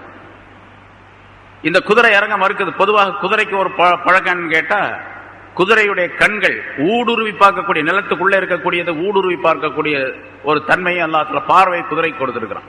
பொதுவாக குதிரை சவாரி செய்யறவங்களுக்கு கேட்டு பார்த்தீங்கன்னா தெரியும், அதை நம்ம அனுபவத்தில் பார்த்துருக்கிறோம். ஒரு இங்கிருந்து குதிரையில சவாரி செய்து குதிரை வேகமா போயிட்டு இருக்குன்னு வச்சுங்க, ஒரு இடத்துல ஒரு பொய் பந்தல் போட்டு வச்சிருக்கான். ஒரு பெரிய பள்ளத்தை, ஒரு குழியை வெட்டி அந்த குழி மேல சும்மா ஒரு இந்த கீத்துக்களை போட்டு பந்தல் போட்டு வச்சிருக்கான்னு வச்சுங்க, யானை போனா கூட ஒத்துணு கீழே விழுந்துரும், மனுஷன் போனாலும் விழுந்துருவான். அந்த குழி இருக்கிறது தெரியாது, ரோடுன்னு நினைச்சிட்டே போவான், கீழே விழுந்துருவான். ஆனா குதிரை அந்த இடத்துக்கு போச்சு வச்சுங்க, அது தாண்டி போகாது. தாண்ட முடிஞ்சுன்னா போகிற வேகத்துல தாண்டிடும், அந்த குழியை தாண்டி அந்த பக்கம் போயிடும். தாண்ட முடியலன்னு சொன்னா அங்கேயே நின்று. இவன் என்ன அடிச்சாலும் சரி போகாது அந்த குதிரை. சாதாரண எல்லா குதிரைக்கும் பழக்கம் அது. எல்லா குதிரைக்கும் அந்த உணர்வுகள் இருக்குன்னா அல்லாஹ் தஆலா கொடுத்து வச்சிருக்கான். அது மாதிரி அந்த குதிரை இறங்க மாட்டேங்குது பள்ளத்துல. ஆனா ஜிப்ரீல் அலைஹிஸ்ஸலாம் அவர்கள் ஒரு பெண் குதிரையின் மீது வந்தாங்க. வந்து இப்ப பெண் குதிரை ஜிப்ரீல் அலைஹிஸ்ஸலாம் வந்தாங்கன்னா எப்படி ஜிப்ரீல் அலைஹிஸ்ஸலாத்தை பார்த்தோன்னா பயந்துருவானு அப்படின்னா, ஜிப்ரீல் அலைஹிஸ்ஸலாம் அவனுடைய மந்திரி ஹாமானுடைய வேஷத்துல வந்தாங்க, உருவத்துல. ஃபிரௌனுடைய மந்திரி ஹாமான் இருக்கான அவனுடைய உருவத்துல வந்தாங்க. அவன் எங்க கூட்டத்தில் ஒரு இடத்துல இருந்திருப்பான். சரி, அவன் நினைச்சுக்கிட்டு இவன் என்ன பண்ணாங்க, ஹாமானுடைய இதுல வந்த உடனே ஹாமான் நான் போறேன் அப்படின்னு சொல்லிட்டு முன்னால போனான். ஜிப்ரீல் அலைஹிஸ்ஸலாம் போறாங்க அந்த பெண் குதிரை. பொம்பளை குதிரை பார்த்தோன்னா ஆம்பளை குதிரை பின்னாலே போக ஆரம்பிச்சு. வழக்கம் தானே அது. பொம்பளை பார்த்தோன்னா ஆம்பளை. ஒட்டகம் மட்டும் அதுக்கு மாத்தான். ஒட்டகம் இருக்க ஆண் ஒட்டகத்தை பார்த்தா பெண் ஒட்டகம் பின்னால போகும். ஒட்டகத்துல மட்டும் தனி ஒரு சிபத்து தன்மை இருக்குது. மற்ற மிருகங்கள்லாம் பாருங்க, பெண்ணு முன்னால போனா ஆணு பின்னாலேயே போயிடும். சரி, எல்லா மிருகங்களும் அப்படித்தான் பாக்குறோம் நம்ம. சரி, அதே மாதிரி ஜிப்ரீல் அலைஹிஸ்ஸலாம் போனாங்க. இவன் ஃபிரௌனுடைய குதிரை போச்சு. அப்புறம் அந்த கூட்டத்தான் ஜிப்ரீல் அலைஹிஸ்ஸலாம் போயிட்டாங்க இல்லையா, போயிருப்பாங்க. அதுக்கு பின்னால அவங்க எப்படி போகணும் அப்படிங்கிறது அவங்களுக்கு தெரியும். மலக்கள் தானே, அல்லாஹ் தஆலா உத்தரப்படி வந்தாங்க, போயிட்டாங்க. இப்ப ஃபிரௌன் அவனுடைய கூட்டத்தாரை இறங்கினாங்க, போறாங்க. மூசா அலைஹிஸ்ஸலாத்துடைய கவுமுகள் மேல ஏறுறாங்க, அடுத்த கரையில போய் மேல ஏறுறாங்க. ஃபிரௌனும் அவனுடைய குதிரையில வேகமா போறதுனால இவங்க அவங்கள்ட்ட குதிரை கிடையாது, அவங்க நடந்துதான் போறாங்க. மூசா அலைஹிஸ்ஸலாத்துடைய கவுமுகள்லாம் இவன் குதிரையில போனதுனால வேகமா போறான், அவங்களை போய் பிடிச்சிடலாம் அப்படின்னு சொல்லிட்டு. அதே மாதிரி பிடிக்கிறதுக்கு கிட்ட போயிட்டான். மேடு ஏறதுக்கு மேல ஏறதுக்கு இன்னும் கொஞ்சம் தூரம் தான் இருக்குது. மூசா அலைஹிஸ்ஸலாத்துடைய கடைசி மனிதர் மேல போனாரு. இந்த ஃபிரௌனும் அவனுடைய கூட்டத்தார ஆரம்பத்துல மேல கடைசிக்கு போனாங்க. இவனுடைய கூட்டத்தாரில் 12 லட்சம் பேரும் இந்த கடலுக்குள்ள உள்ள கடைசியில நுழையிறாங்க. அல்லாஹ் தஆலா உத்தரவோடு தான் கடல் ஒன்னா சேர்ந்துருச்சு. இப்ப மூசா அலைஹிஸ்ஸலாம் அவர்களும் அவருடைய கவுமுகளும் காப்பாற்றப்பட்டார்கள். ஃபிரௌனும் ஃபிரௌனுடைய கவுமுகளும் அழிக்கப்பட்டார்கள், போயிட்டாங்க. அதான் அல்லாஹ் தஆலா சொல்றான், ஜாவஸ்னா பனி இஸ்ராயீல் பஹ்ர, கடலை கடக்க செய்தோம் பனி இஸ்ராயீல்களை. ஃபஅத்பஅஹும் ஃபிரௌனு வஜுனூதுஹு, ஃபிரௌனும் அவனுடைய கூட்டத்தாரும் அவனுடைய படையினரும் அவர்களை பின்தொடர்ந்தார்கள். மூசா அலைஹிஸ்ஸலாத்துடைய அந்த கவுமுகளை பின்தொடர்ந்தார்கள். பக்யன் வ அதுவா, அநியாயத்திற்காக வேண்டியும் பகைமைக்காக வேண்டியும், விரோதத்தின் காரணம், அநியாயத்தின் காரணமாகவும் விரோதத்தின் காரணமாகவும் பின்தொடர்ந்தார்கள். பின்தொடர்ந்து போனது நல்ல செய்திக்காக அல்ல. ஏன்னா இத்திபா அப்படின்னு சொன்னா பின்பற்றுதல் அப்படின்னு சொன்னா நல்லதுக்கும் சொல்லாம இல்லையா? பின்பற்றக்கூடியது நல்லதுக்கும் பின்பற்றலாம். இங்க ஃபஅத்பஅஹும் ஃபிரௌனு வஜுனூதுஹு, ஃபிரௌனும் அவனுடைய அவனுடைய படையினரும் அவர்களை பின்பற்றி சென்றார்கள் சொன்னா அவங்களை பின்பற்றி போயிட்டாங்க, நல்ல ஆளுங்க அப்படின்லாம் அர்த்தம் அல்ல. இங்க பக்யம் அதுவான்னு சொன்னா அநியாயத்திற்காக வேண்டியும் விரோதத்திற்காக வேண்டியும் போனாங்க, அவங்களை அழிக்கணுங்கிறதுக்காண்டி போனாங்க அப்படிங்கறது அல்லாஹ் தஆலா குறிப்பிடுகின்றார். போனாங்க, அவர்கள் அழிக்கப்பட்டார்கள். ஹத்தா இதா அத்ரகஹுல் கரகு, எதுவரைக்கும் அவங்க அந்த இதுக்குள்ள பின்பற்றி போனார்கள் அப்படின்னு சொன்னா அந்த நீர், கடலுடைய அந்த தண்ணீர், அந்த மூழ்குதல் அவர்களை அடையும் வரைக்கும், இதா அத்ரகஹு, அவனை அந்த ஃபிரௌனை அடையும் வரைக்கும். ஃபிரௌன் அப்படின்னு சொன்னா ஃபிரௌனுடைய கூட்டத்தாரையும் அது அடையும் வரைக்கும். கர்க் அப்படின்னு சொன்னா நீரிலே மூழ்குதல், தண்ணீர்ல மூழ்குதல். மூழ்குதல் அவர்களை அடையும் வரைக்கும் அவர்கள் பின்பற்றி சென்றார்கள். அப்ப உள்ள போனாங்க, அது மாதிரி அழிக்கப்பட்டாங்க. பின்னால தண்ணி ஒன்னா செஞ்சு எல்லாம் அலையில வர்றாங்க, மேல போறாங்க, கீழே போறாங்க. பல பேர் மூச்சு தானே இறந்திருப்பாங்க இல்லையா? கொஞ்ச நேரம் உடனேவா போயிடும், மேல வருவாங்க அலையில, அப்புறம் கீழே போவாங்க, அப்படி இப்படி. இப்ப ஃபிரௌனும் அதே மாதிரி மேல வர்றான், கீழே போறான் அப்படின்னு. அவனுடைய வாயில தண்ணி பூந்துகிட்டே இருக்குது. கடைசி நேரத்தில் அவன் சொல்றான், கால, இப்ப சொன்னாங்க அழிக்கப்பட போறோம், உயிர் போயிடும் அப்படின்னு தெரிஞ்சிச்சு, உறுதியா தெரிஞ்சு போச்சு. இனி நம்ம பழைக்க போறது இல்ல, மூசா சொன்னதை நம்ம கேட்காதனால இந்த மாதிரி தண்டனை ஏற்பட்டு போச்சு அப்படின்னு விளங்கினான். அப்ப சொன்னான், ஆமன் கால ஆமன்து அன்னஹு லா இலாஹ இல்லல்லதி ஆமனத் பிஹி பனு இஸ்ராயீல், பனி இஸ்ராயேல்கள் யாரை கொண்டு ஈமான் கொண்டார்களோ அந்த ஒருவனை தவிர வணக்கத்திற்குரியவன் யாரும் இல்லை என்று நான் ஈமான் கொண்டேன் அப்படின்னு சொன்னான். அதான் நம்ம முதல்ல சொன்ன தொண்டை குளிக்க வர நேரத்தில் ஈமான் கொண்டு என்ன பண்றது? அப்ப சொல்றான், ஆமன்து, நான் ஈமான் கொண்டேன், அன்னஹு, நிச்சயமாக, லா இலாஹ இல்லல்லதி, ஒருவனை தவிர இலாஹு கிடையாது, வணக்கத்திற்குரியவன் கிடையாது. எந்த ஒருவன்? ஆமனத் பிஹி பனு இஸ்ராயேல், பனு இஸ்ராயேல் யாரை கொண்டு ஈமான் கொண்டார்களோ அந்த ஒருவனை தவிர வேறு கடவுள் கிடையாது, தெய்வம் கிடையாது என்று சொன்னான். சொன்னது மட்டுமல்ல, ஆனா மினல் முஸ்லிமீன், நான் முஸ்லிம்களில் உள்ளவனாக ஆயிட்டேன் அப்படின்னு சொன்னான். முஸ்லிம்கள் உள்ளவனாக ஆயிட்டேன். அல்லாஹ் சொல்லுகின்றான், ஆல் ஆன வகத் அஸைத மின் கப்லு வ குன்த மினல் முஃப்ஸிதீன், இப்பொழுதுதானா, ஆல் ஆன, இப்பொழுதுதானா நீ ஈமான் கொள்றது, வகத் அஸைத, நீ மாற்றம் செய்தவனாக, மாறுபட்டவனாக, குற்றம் செய்தவனாக இருந்தாய், கப்லு, இதற்கு முன்னால் நீ மாறு செய்தவனாக இருந்தாய், வ குன்த மினல் முஃப்ஸிதீன், பெரிய ஃபசாதுக்காரர்கள் ஒருவனாக நீ இருந்தாய், குழப்பம் செய்யக்கூடியவர்கள் ஒருவனாக இருந்தாய், இப்பொழுதுதானா ஈமான் கொள்கிறாய் என்று அல்லாஹ் தஆலா கேட்டான். அல்லாஹ் தஆலா இந்த இடத்துல சொல்லுகின்றான். அதாவது அல்லாஹ் தஆலா மலக்குகளின் மூலமாக சொன்னான் என்பதாக பொருளாகும். அவனுக்கு அந்த கடல்ல மூழ்கி கொண்டிருக்கக்கூடிய நேரத்தில் அவனுக்கு இந்த செய்தி சொல்லப்பட்டது மலக்குகளின் மூலமாக. இங்கே சொல்லக்கூடிய இந்த வாசம், ஆல் ஆன, இப்பொழுதுதானா நீ ஈமான் கொள்ற, வகத் அஸைத கப்லு, இதுக்கு முன்னால நீ அல்லாஹ்வுக்கு மாற்றம் செய்தவனாக இருந்த நிலையில் இப்பொழுதுதானா ஈமான் கொள்ற என்று அவனுக்கு சொல்லப்பட்டது. வகான மினல் முஃப்ஸிதீன் வ குன்த மினல் முஃப்ஸிதீன், நீ ஃபசாது செய்யக்கூடியவர்கள், குழப்பம் செய்யக்கூடியவர்களும் உள்ளவர்களாகவும் இருந்தாய் என்பதாக அல்லாஹ் தஆலா சொன்னான் என்பதாக. இங்க ரசூலுல்லாஹி ஸல்லல்லாஹு அலைஹி வஸல்லம் அவர்களிடத்தில் ஜிப்ரீல் அலைஹிஸ்ஸலாம் அவர்கள் சொன்னதாக குறிப்பிடப்படுகின்றது.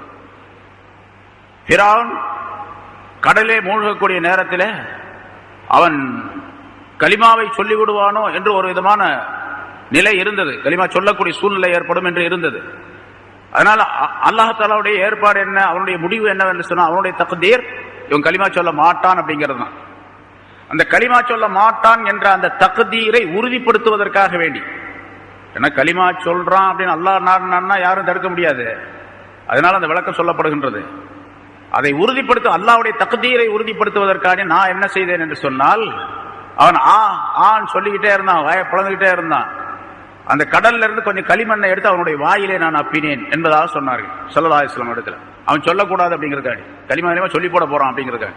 நான் ஜிப்ரீல் அலைஹிஸ்ஸலாம் செஞ்சாங்க அப்படின்னு சொன்னா அல்லாஹ்வுடைய செயலை மீறி செஞ்சாங்கன்னு அர்த்தம் அல்ல அதுக்கு.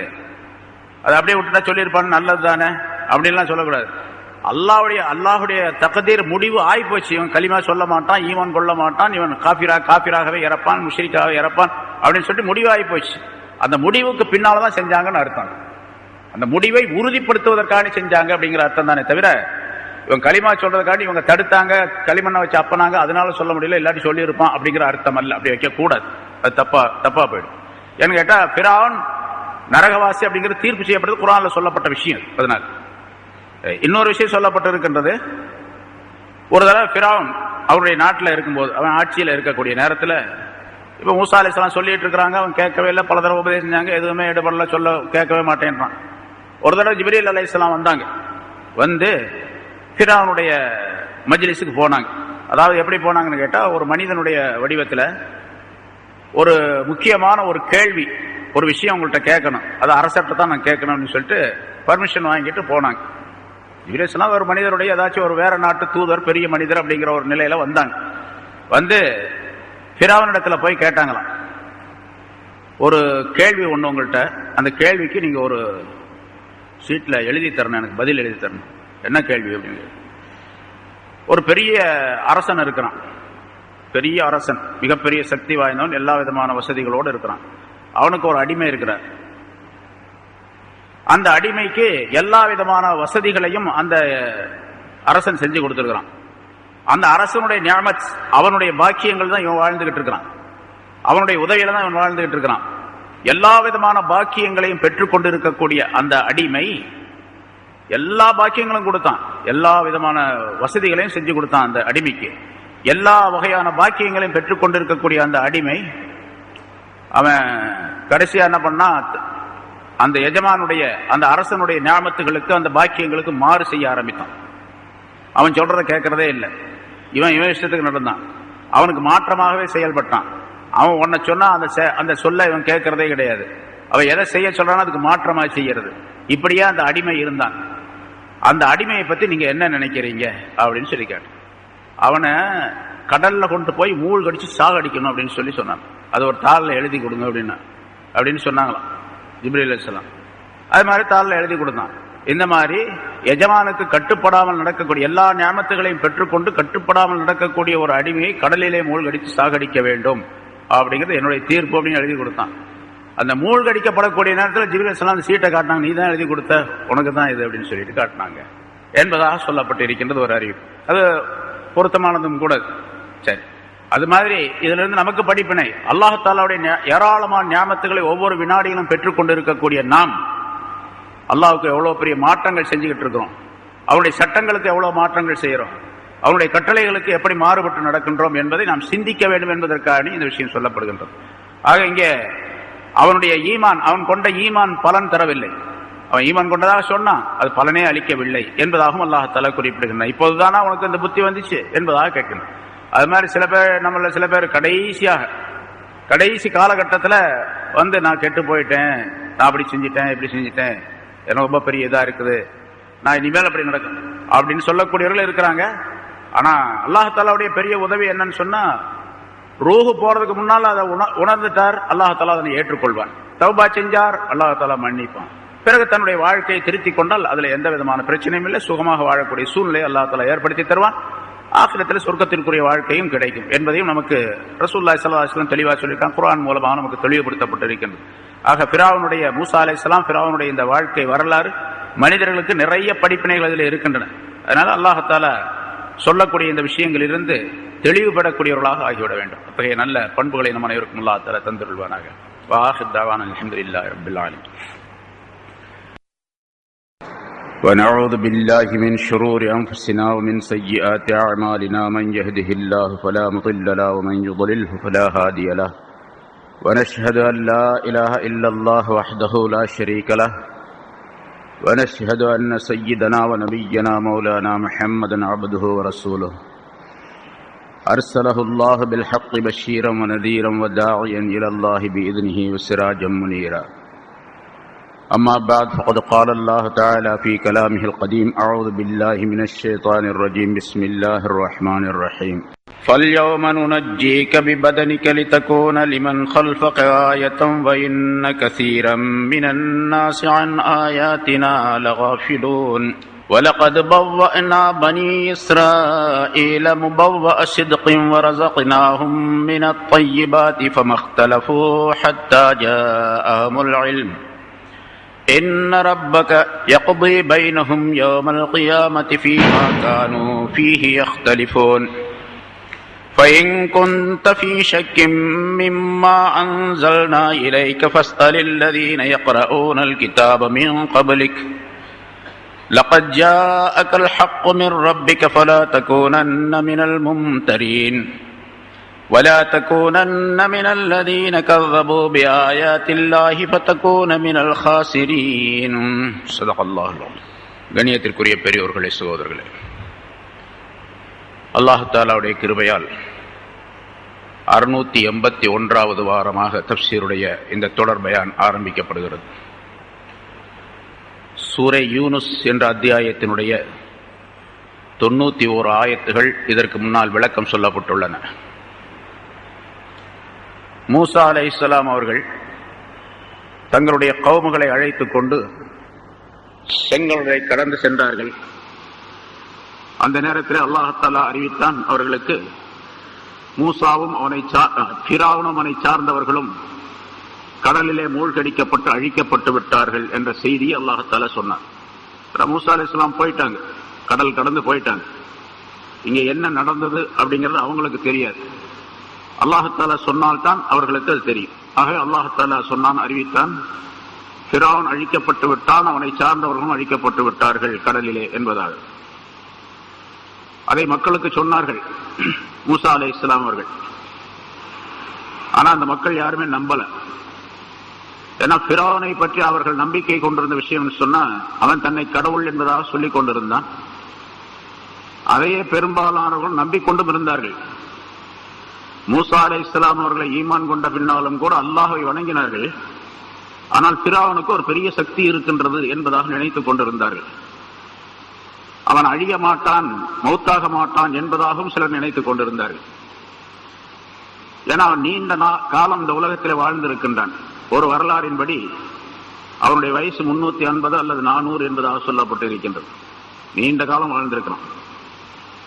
அதனால் அந்த மக்கள் அவன் இறந்து விட்டான், அழிக்கப்பட்டு விட்டான் என்று சொன்னதை நம்பவே இல்லை. இப்ப மூசா இது எப்படி சாத்தியமாகும்? ஏன்னா அவன் ஒரு பெரிய ஆள், அதனால அவன் அழிக்கப்படுவதற்கு சாத்தியமே இல்லை என்பதாக நம்பினார்கள். நாங்கள் இதை எப்படி நம்புறது என்பதாக கேட்டார்கள் மூசா அலைஹிஸ்ஸலாம் அவர்களிடத்தில். மூசா அலைஹிஸ்ஸலாம் அவர்களுக்கு அல்லாஹ் தஆலா சொன்னான், அவர்களை அழைத்துக் கொண்டு போய் இந்த இடத்திற்கு போக, இந்த இடத்திற்கு அவனுடைய சடலம் அங்கே ஒதுக்கப்பட்டு இருக்கின்றது, காட்டுங்கள் என்பதாக சொன்னான் அல்லாஹ் தஆலா. மூசா அலைஹிஸ்ஸலாம் அழைச்சிட்டு போனாங்க அந்த மக்களை. ஒரு இடத்துல ஒரு மேடான ஒரு பகுதி, அந்த பகுதியில அல்லாஹ் தஆலாவுடைய உத்தரவுப்படி கடல் அவனுடைய சடலத்தை கொண்டு வந்து வெளியே தள்ளியது. மேடான அந்த பகுதியிலே அந்த சடலம் ஒதுங்கி கிடந்தது. அதை பார்த்து அவர்கள் நம்பிக்கை கொண்டார்கள் என்பதாக சொல்லப்பட்டு இருக்கின்றது. அதாவது ஃபிரௌன் அழிக்கப்பட்டு விட்டான், அவனுக்கும் மௌத்து உண்டு, அவன் தெய்வம் அல்ல, கடவுள் அல்ல, அவன் சொன்னதெல்லாம் பொய் என்பது மட்டுமல்லாமல் அவன் ஆணவத்தின் காரணமாக மிகப்பெரிய தீமைகளை எல்லாம் செய்து கொண்டிருந்தான், நம்மையெல்லாம் அடிமைப்படுத்திக் கொண்டிருந்தான், இப்பொழுது அவன் அழிக்கப்பட்டு விட்டான். ஆக அல்லாஹ்வை யார் நம்புகின்றார்களோ அவர்களுக்கு மட்டுமே நிரந்தரமான சுகமான வாழ்க்கை உண்டு என்பதையும் நம்பக்கூடிய அமைப்பு, ஒரு நிலை அந்த பனி இஸ்ரவேலர்களுக்கு ஏற்பட்டது. அல்லாஹ் தஆலா அதை சொல்லுகின்றான், ஃபல் யௌம நுனஜ்ஜீக பிபதனிக. அந்த கடலிலே மூழ்கடிக்கப்படக்கூடிய நேரத்தில் அவன் சொன்னது, ஆல் ஆன வகத் அஸைத கப்லு வ குன்த மினல் முஃப்ஸிதீன். இப்பொழுதுதானா நீ இதற்கு முன்னால் மாறு செய்து கொண்டிருந்து விட்டு இப்பொழுதுதானா நீ மூமினாக ஆகின்றாய், நான் நம்பிக்கை கொள்ளுகின்றேன் என்பதாக சொல்லுகின்றாய். இதற்கு முன்னால் நீ முஃப்சிதீன்களில் பசாது செய்யக்கூடியவர்களை ஒருவனாக இருந்தாயே என்று அல்லாஹ் தஆலா கண்டித்தான். பிறகு சொல்லுகின்றான், ஃபல்யௌம நுனஜ்ஜீக பிபதனிக, இன்றைய நாளிலே உம்முடைய சடலத்தை நாம் பாதுகாப்போம் என்பதாக அல்லாஹ் சொல்லுகின்றான். இந்த பாதுகாப்போம் என்பது இரண்டு விதமான கருத்துகள் உண்டு. வேறு சிலர் வேறு விதமான கருத்துகளையும் சொல்லுகின்றார்கள். பாதுகாப்போம் என்பதற்கு ஓரிரு நாள் கழித்து இந்த பனி இஸ்ரவேலர்கள் நம்பிக்கை கொள்ளாத பொழுது அவனுடைய உடலை கொண்டு வந்து கரையிலே ஒதுக்கியதும் ஒரு விதமான பாதுகாப்பு தான். ஏன்னா கடல்ல அவனை அப்படியே அழிக்க விட்டிருந்தான். ஒரு மீனுக்கு அல்லாஹ் தஆலா உத்தரவு கொடுத்து அந்த மீன்கள் எல்லாம் அவனை சாப்பிடக்கூடிய சூழ்நிலை ஏற்பட்டால் எத்தனையோ பேர் கடல்ல இறந்து போறாங்க. அவருடைய உடல் எல்லாம் கிடைப்பதில்லை. அவர்கள் அழிக்கப்பட்டு விடுகின்றார்கள். சுத்தமாக அங்கே இருக்கக்கூடிய பிராணிகளுக்கு, கடல் பிராணிகளுக்கு இரையாக ஆக்கப்பட்டு விடுகின்றார்கள். அதுபோன்று அல்லாஹ் தஆலா அவனுடைய உடலை ஆக்காமல் அவனை அந்த உடலை பாதுகாத்து கொண்டு வந்து கரையிலே ஒதுக்கி வைத்ததும் ஒரு விதமான பாதுகாப்பு தான். அந்த பாதுகாப்பை குறித்துத்தான் இங்கே சொல்லுகின்ற அல்லாஹ் தஆலா சொல்லுகின்றான் என்பதாக சிலருடைய கருத்து. ஃபல்யௌம நுனஜ்ஜீக பிபதனிக, இன்றைய நாளிலே உன்னுடைய உடலை நாம் பாதுகாப்போம் என்பதாக. உடல் என்று சொன்னால் வெற்றுடல், உயிரில்லாத உடல். அது இன்னொரு கருத்தின்படி பதனிக்க என்ற வார்த்தையின் மூலமாக சொல்லப்படுவது நிர்வாணமாக, துணியே கிடையாது. அவன் எப்பொழுதுமே தங்கத்தினாலான ஆபரணங்கள் அணிந்து கொண்டிருப்பான். மிக உயர்தரமான துணிகளை உடுத்துவான். அவருடைய தலையிலே எப்பொழுதுமே கிரீடம், தங்க கிரீடம் இருக்கும். வைரம் வைடூரியம் பதித்த கிரீடம் இருக்கும். அப்படித்தான் அவனை பார்த்து இருக்கின்றார்கள் பனி இஸ்ரவேலர்கள் எல்லாம். ஆனா பலருக்கு அவனை தெரியாது, ஆளவே தெரியாது. ஏன்னா அவன் அரச சபையில வீற்றிருக்கக்கூடியவன். இவங்க பனி இஸ்ரவேலர்கள் எல்லாம் அடிமைகளாக கருதப்பட்டவர்கள். இவர்கள் அவனை பார்க்கக்கூடிய சூழ்நிலையே இல்லாமல் இருந்தது பலருக்கு. இப்போது பார்க்கிறாங்க, வெறும் உடலாக இருக்குது. வெறும் உடல் அப்படிங்கும் போது இவன் தான் பிறவனா அப்படின்னா உடலை பார்த்து ஆச்சரியப்பட்டார்கள் என்றுதான் சொல்லப்பட்டு இருக்கின்றது. சரி, இது உடனடியாக அல்லாஹ் தஆலா அந்த அவனுடைய உடலை கொண்டு வந்து கரைக்கு சேர்த்து அந்த மக்களை அல்லாஹ் தஆலா நம்ப வைத்தான் என்பதாக ஒரு கருத்து சொல்லப்பட்டு இருக்கின்றது. மற்றொரு கருத்து, நிரந்தரமாகவே கியாமத்து நாள் வரைக்கும் எல்லா மனிதர்களுக்கும் பாடமாக, படிப்பினையாக அந்த உடலை நாம் பாதுகாப்போம், உம்முடைய உடலை என்பதாக பொருளாகும். அந்த கருத்தும் சொல்லப்பட்டிருக்கிறது. அந்த கருத்தின்படிக்குத்தான் இப்பொழுது எகிப்திலே மியூசியத்திலே இருக்கக்கூடிய அருங்காட்சியகத்திலே இருக்கக்கூடிய உடல் ஃபிரௌனுடையது என்பதாக சொல்லப்படுகின்றது. ஆனாலும் சரித்திரத்திலே ஒரு உறுதியான தன்மை என்பது, உறுதியான நிலை என்பது கிடையாது. சில சரித்திரங்களில் குறிப்பிடப்பட்டிருக்கின்றது. அதற்கு பின்னால் என்ன ஆனது அந்த உடல்? மூசா அலைஹிஸ்ஸலாம் அவர்களும் பனி இஸ்ரவேலும் பார்த்துட்டு போயிட்டாங்க. பிறகு அந்த உடல் யார் எடுத்துட்டு போனா? யாரும் எடுத்துட்டு போகல, அங்கேயே போட்டு போயிட்டாங்க. இன்றைக்கும் கூட அந்த ஒதுக்கப்பட்ட அந்த இடத்துக்கு பேரு ஜபல ஃபிரௌன் என்பதாக ஒரு பெயரே இருக்கின்றது. அந்த மேட்டு பகுதிக்கு ஃபிரௌனுடைய மலை என்பதாக பெயர் இருக்கின்றது. ஆனா சரித்திரத்தில் ஃபிரௌன் என்பது யார் எகிப்திலே ஆட்சி செய்கின்றார்களோ அவர்களுக்கெல்லாம் சொல்லப்படும். நம்ம நாட்டில் யார் இந்தியாவினுடைய முக்கிய மந்திரியாக இருந்தாலும் அவருக்கு பேர் பிரதமர் அப்படின்னு சொல்றோம், ஜனாதிபதினு ஒருத்தர் சொல்றோம், முதல்வர் அப்படின்னு சொல்றோம். இது மாதிரி எகிப்திலே யார் ஆட்சியாளராக இருக்கின்றாலும் அவருடைய பேர் வேற இருக்கும். ஏன்னா அவருடைய பேர் முன்னால் சொல்லப்பட்டிருக்கு, உங்களுக்கு சொல்லி இருக்கிறார். வலீத் இப்னு ரய்யான் என்பது இந்த ஃபிரௌனுடைய பெயர். மூசா அலைஹிஸ்ஸலாமுடைய காலத்தில் இருந்த அந்த ஃபிரௌனுக்கு பெயர் வலீத் இப்னு ரய்யான் என்பது அவனுடைய பெயர். ஆனா அந்த ஆட்சிக்கு யார் வருகின்றார்களோ அவர்களுக்கெல்லாம் ஃபிரௌன் என்ற ஒரு பட்ட பெயர் இருந்தது. இவனுக்கும் அந்த பெயர் இருந்தது. அதே மாதிரி யூசுப் அலைஹிஸ்ஸலாத்துடைய காலத்துல எகிப்தில் அரசர் இருந்தார் இல்லையா, மூசா அலைஹிஸ்ஸலாத்துக்கு முன்னால. அந்த அரசர் நபி யூசுப் அலைஹிஸ்ஸலாம் அவர்களை வரவேற்று அவர்களுக்கு ஆட்சி பொறுப்பை ஒப்படைத்து தான் அந்த ஆட்சியிலிருந்து விலகி இருந்து அவருக்கு எல்லா அதிகாரத்தையும் கொடுத்து விட்டார் என்பதாக படிக்கின்றோம் அல்லவா. குர்ஆன்ல அல்லாஹ் தஆலா சொல்லுவான், பின்னால் அந்த சரித்திரம் வருது, அந்த சூரா வருகின்றது. இப்ப அந்த மனிதருக்கும் பெயர் ஃபிரௌன் என்பதான் இருந்தது. அவனுக்கு பேரும் ஃபிரௌன் என்பதாகத்தான் இருந்தது. ஆனா அந்த ஃபிரௌன் என்ற பெயர் மற்ற எல்லாருக்கும் அதிகமாக வெளிப்படவில்லை. மூசாவுடைய எதிரியாக இருந்த இந்த ஃபிரௌனுக்கு மட்டும் ஃபிரௌன் என்பதாக அது வெளிப்படையாக குர்ஆனின் மூலமாக அல்லாஹ் தஆலா அறிமுகப்படுத்தினான் என்பதாக சொல்லப்பட்டிருக்கின்றது. அதனால அந்த கடலில் இருந்து ஒதுக்கப்பட்ட அந்த ஃபிரௌனுடைய சடலம் தானா இப்பொழுது எகிப்திலே மியூசியத்திலே இருப்பது அல்லவா என்பதிலே கருத்து வேறுபாடு இருக்கின்றது.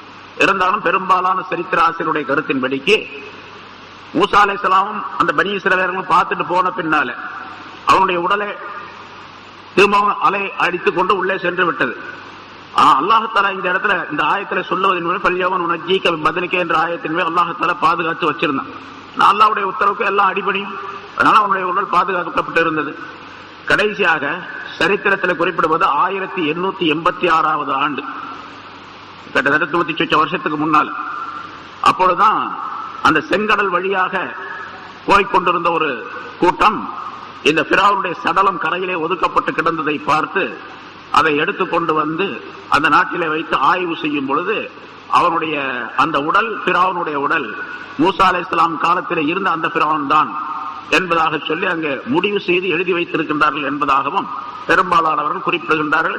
அந்த அடிப்படையில் தான் இப்பொழுது மியூசியத்தில் இருக்கக்கூடிய அந்த உடலை பிராவுனுடைய உடல் என்பதாக சொல்லுகின்றோம் என்பதாக குறிப்பிடுகின்றார்கள். ஆக கண்டுபிடிக்கப்பட்டு எடுக்கப்பட்டது 1886.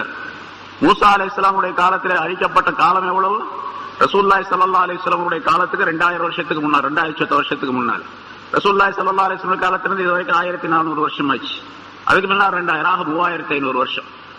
3500 வருஷத்துக்கு முன்னால அழிக்கப்பட்ட அவனுடைய உடல், கடலிலே அழிக்கப்பட்ட அவனுடைய உடல் 3500 ஆண்டுகள் கழித்து 1886 3400 ஆண்டுன்னு வச்சுங்க, அதுக்கு முன்னால் கண்டெடுக்கப்பட்டு அந்த சடலம் தான் இப்பொழுது இருந்து கொண்டு இருக்கிறது. ஆனா அங்க மியூசியத்தில் நீங்க பாத்தீங்கன்னா, மியூசியத்தில் மட்டுமல்ல, இப்ப இதுல ரஷ்யாவிலும் கூட சில உடல்கள், முன்னால் உள்ள அந்த அதிகாரிகளுடைய உடல்கள் எல்லாம் பதப்படுத்தப்பட்டு வைக்கப்பட்டு இருக்கின்றது. அதுக்கு பேர் மம்மின்னு சொல்லுவாங்க. சில தைலங்களை போட்டு அதை சரி பண்ணி அதை பாதுகாத்து அந்த உடலை வச்சிருப்பாங்க. மம்மி செய்யப்பட்ட உடல்களாகத்தான் பெரும்பாலும் எல்லா உடல்களும் பாதுகாக்கப்பட்டு கொண்டு இருக்கின்றன. அதே மியூசியத்தில் வேறு சில உடல்களும் இருக்குது எகிப்துல. ஆனா பிராவுடைய உடல் மட்டும் மம்மி செய்யப்பட்டது அல்ல, இயற்கையாக அப்படியே எடுத்துக்கொண்டு வந்து அப்படியே வச்சிருக்கிறாங்க. அதுக்கு எந்த விதமான தைலம் தடவதோ இது பண்றதோ. ஆனா இப்ப என்னன்னு கேட்டா, சில காலங்கள் ரொம்ப அதிகம் 3500 வருஷம் ஆனதுனால அவருடைய உடல் அந்த எலும்புகள்லாம் சில அரிப்புகள், பூச்சிகளினால மற்ற செல்களால் அரிக்கக்கூடிய சூழ்நிலை ஏற்படுச்சுன்னு சொல்லி சில தைலங்கள் தடவி வச்சிருக்கிறதாக கேள்விப்படுகின்றோம். அந்த போட்டோல இப்ப எல்லாம் நிறைய போறாங்க, எகிப்துக்கு போறாங்க, அது போய் போட்டோ எடுத்துட்டு வந்தாங்க. இப்ப சீடியில் எல்லாம் கூட வந்திருக்கு, சீடியில போட்டு பார்த்தா நிறைய அதனுடைய இதெல்லாம் தெரியுது. இருந்தாலும் பிராவுனுடைய அந்த அளவு, அவனுடைய உயரம், அவனுடைய பாடி எப்படியெல்லாம் இருந்தது என்பதாக நமக்கு சரித்திரத்தில் சொல்லப்பட்டிருக்கு. அந்த அளவுக்கு அவ்வளவு பெருசாக இதை பார்க்கும்போது தெரியல. சரி, எப்படி இருந்தாலும் சரி, அல்லாஹ்தால பாதுகாக்க முடியும் என்பதற்கு ஒரு உதாரணத்தை இங்க வைத்திருக்கின்றான். இங்க பிராவுன் அழிக்கப்பட்டதன் மூலமாக பெறப்படக்கூடிய கருத்து மற்றவர்கள் படிப்பினை பெற வேண்டும் என்பதற்காக வேண்டி என்று அல்லாஹ்தால சொல்லுகின்றான். பல்யவமன் நஜ்ஜீக பிபதனிக, இன்றைய நாளிலே உன்னுடைய சடலத்தை நாம் பாதுகாப்போம். லிதகூன லிமன் ஹல்ஃபக ஆயா, உனக்கு பின்னால் உள்ளவர்களுக்கு ஒரு படிப்பினையாக ஆவதற்காக வேண்டி என்று அல்லாஹ்தால சொல்லுகின்றான். அவனை பாதுகாத்து வச்சிருக்கிற எதுக்காக வேண்டி? சும்மா பார்த்துட்டு ரொம்ப அற்புதமா இருக்குது அப்படின்னு சொல்லிட்டு வர்றதுக்கு அல்ல, படிப்பினைக்காக வேண்டி. அல்லாஹுக்கு யார் மாறு செய்கின்றார்களோ அவருடைய இறுதி முடிவெல்லாம் இப்படித்தான் ஆகும். அல்லாஹுடைய சொல்லை கேட்காதவர்கள் எல்லாம் இப்படித்தான் அழிக்கப்படுவார்கள், உலகத்தில் மட்டுமல்ல ஆகிரத்திலும். ஏன்னு கேட்டா, அல்லாஹால குர்ஆன்ல பிராவுனை பற்றி நிறைய அவனுக்கு நரகத்தினுடைய தண்டனைகள் உள்ளதாக சொல்லுகின்றான். காலையிலும் மாலையும் அத்கிலு ஆல பிராவுன, அதாவது பிராவுனையும் பிராவுடைய கூட்டத்தாரையும் நரக நெருப்பிலே தள்ளுங்கள், காலையிலும் மாலையிலும் அவர்களுக்கு அந்த நரகத்தின் நெருப்பை சுவைக்க செய்யுங்கள் என்ற கருத்தை அல்லாஹ்தாலா குர்ஆனின் மூலமாக சொல்லி காட்டுகின்றார். அவனுக்கு நரக தண்டனை உண்டு என்பதை குர்ஆனின் மூலமாக அல்லாஹ்தாலா உறுதிப்படுத்தி விட்டார்.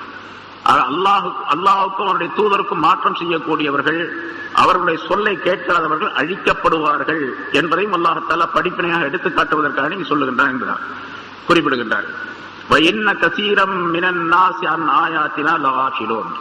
ஆனாலும் பெரும்பாலான மனிதர்களிலே பெரும்பாலானவர்கள் நம்முடைய இந்த படிப்பினைகளை விட்டும், ஆயத்துகளை, அத்தாட்சிகளை விட்டும் மறதியாளர்களாக இருக்கின்றார்கள். அப்படின்னு சொன்னா மறதியாளர்கள். ஆனா கருத்தை கேட்டா புறக்கணிக்கக்கூடியவர்களாக இருக்கின்றார்கள். நம்முடைய அத்தாட்சிகளை புறக்கணித்து செல்லுகின்றார்கள். ஆயத்து ஒன்று, அதாவது ஒரு அத்தாட்சியான நிகழ்ச்சி காட்டப்படக்கூடிய நேரத்திலே அதை கொண்டு படிப்பினை பெற்று தங்களுடைய வாழ்க்கையை திருத்திக் கொள்ளக்கூடியவர்கள் மிக குறைவானவர்கள் தான். பெரும்பாலானவர்கள் நம்முடைய இந்த அத்தாட்சிகளை எல்லாம் புறக்கணித்து தங்களுடைய மனம் போனபடி நடந்து கொண்டிருக்கின்றார்களே தவிர இந்த ஆயத்துகளை கொண்டு, இந்த அத்தாட்சிகளை கொண்டு படிப்பினை பெறுவதில்லை என்பதாக குறிப்பிடுகின்றனர். அதை பற்றி சிந்திப்பதும் கிடையாது. இதனால் என்ன படிப்பினை இருக்கின்றது என்பதை உணர்வதும் கிடையாது அவர்கள்.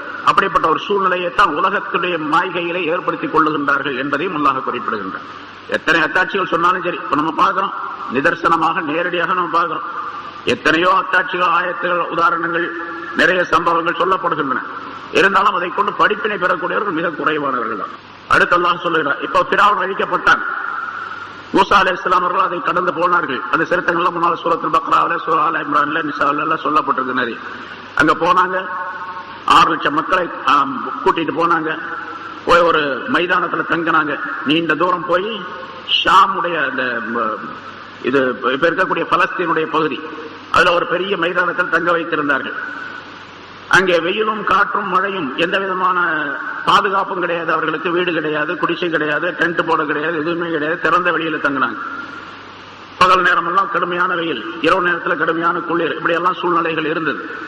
அல்லாஹ்தாலா தன்னுடைய கருணையின் காரணமாக அவர்கள் அல்லாஹ்வை நம்பியதின் காரணமாக அல்லாஹ்தாலா அவர்களுக்கு மேகத்தையே நிழலாக ஆக்கி தந்தான், கூரைகளாக ஆக்கி தந்தான். வீட்டுக்குள்ளே எப்படி இருக்குமோ அது போல ரொம்ப இனிமையான சுகமான வாழ்க்கை உடையதா ஒரு வாழ்க்கையா இருக்கணும். சரி, சாப்பாட்டுக்கு கஷ்டம்.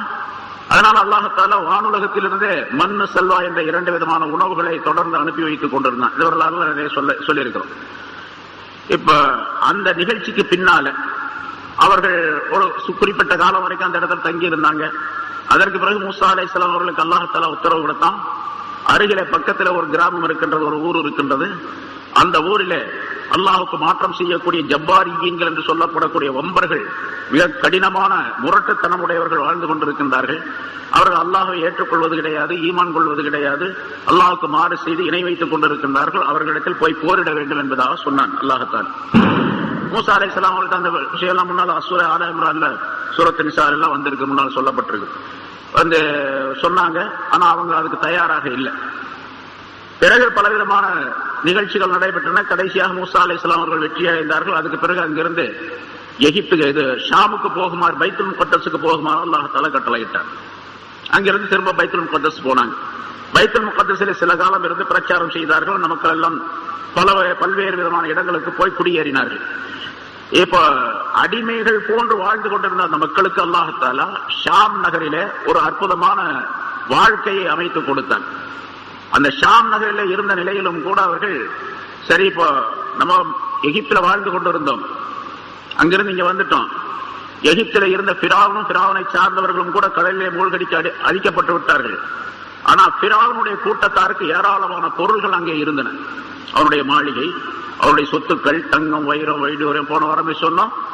ஒரு கிட்டத்தட்ட பல மைல்கள் தொலைவுக்கு, பல மைல்களுடைய தொலைவுக்கு வைரம் வைடூரியமாகவே கொட்டி கிடந்தது என்பதாக வரலாற்றிலே குறிப்பிடுகின்றார்கள். அந்த அளவுக்கு மிகப்பெரிய சொத்துக்கள் அவரிடத்தில் இருந்தது. இந்த பொருள் எல்லாம் என்ன ஆச்சு அப்படிங்கிற சந்தேகம் அவர்களுக்கு இருந்தது.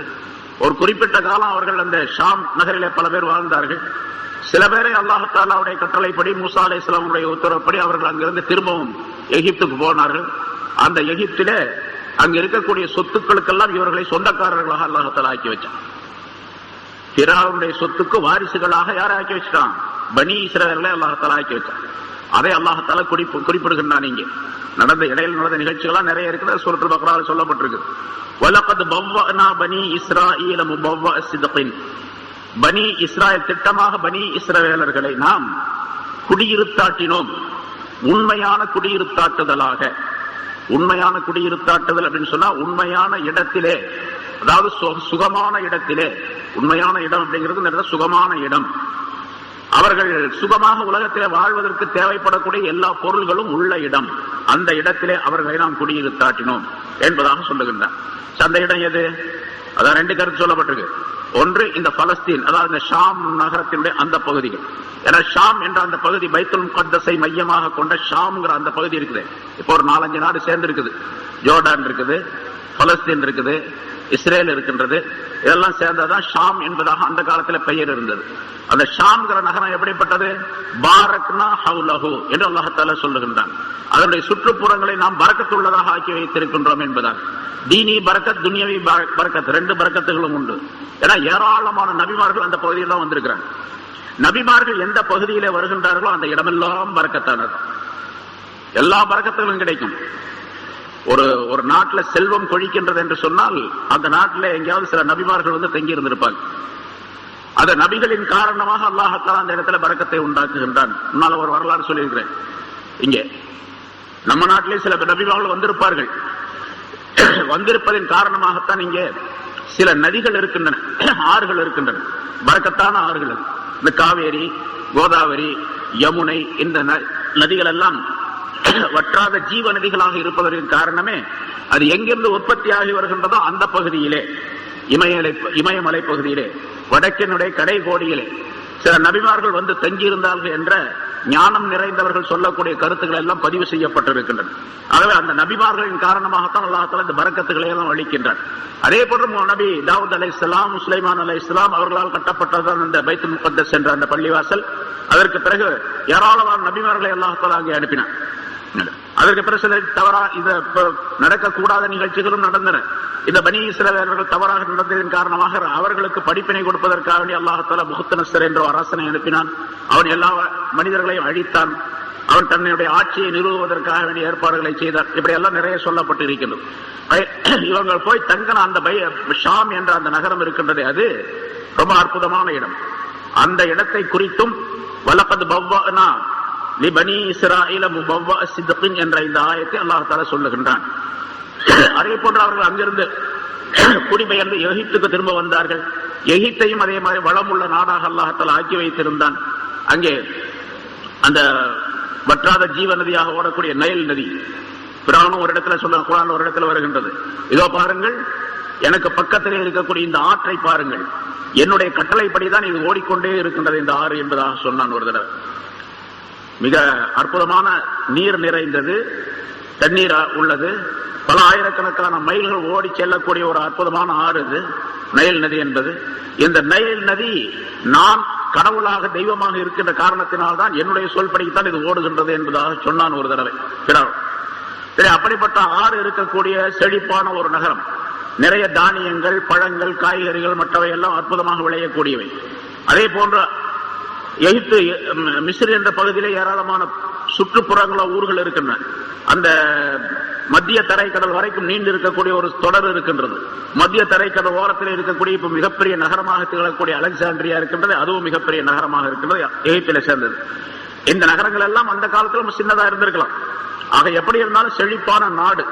அந்த நாட்டை பனி இஸ்ரவேலர்களுக்கு ஃபிரௌனுடைய கூட்டத்தாருக்கு வாரிசாக அல்லாஹ் தஆலா ஆக்கி கொடுத்தான். இதை வேறொரு இடத்துல அல்லாஹ் தஆலா சொல்லுகின்றான். இந்த ஆயத்தில் அடுத்த சூரத்து சாஃபாத் என்ற அத்தியாயத்தில் அதனை குறிப்பிடுகின்றான் அல்லாஹ் தஆலா. இங்க அந்த கருத்தை சொல்லுகின்றான். ஷாம் நாட்டிலே குடியேற செய்தோம், அதே போன்று எகிப்து நாட்டிலே இருக்கக்கூடிய வளங்களை அனுபவிக்கக்கூடிய பாக்கியத்தை உங்களுக்கு தந்தோம் என்று அல்லாஹ் தஆலா பனி இஸ்ரவேலுக்கு தன்னுடைய ஞானத்தை சொல்லி காட்டுகின்றான்.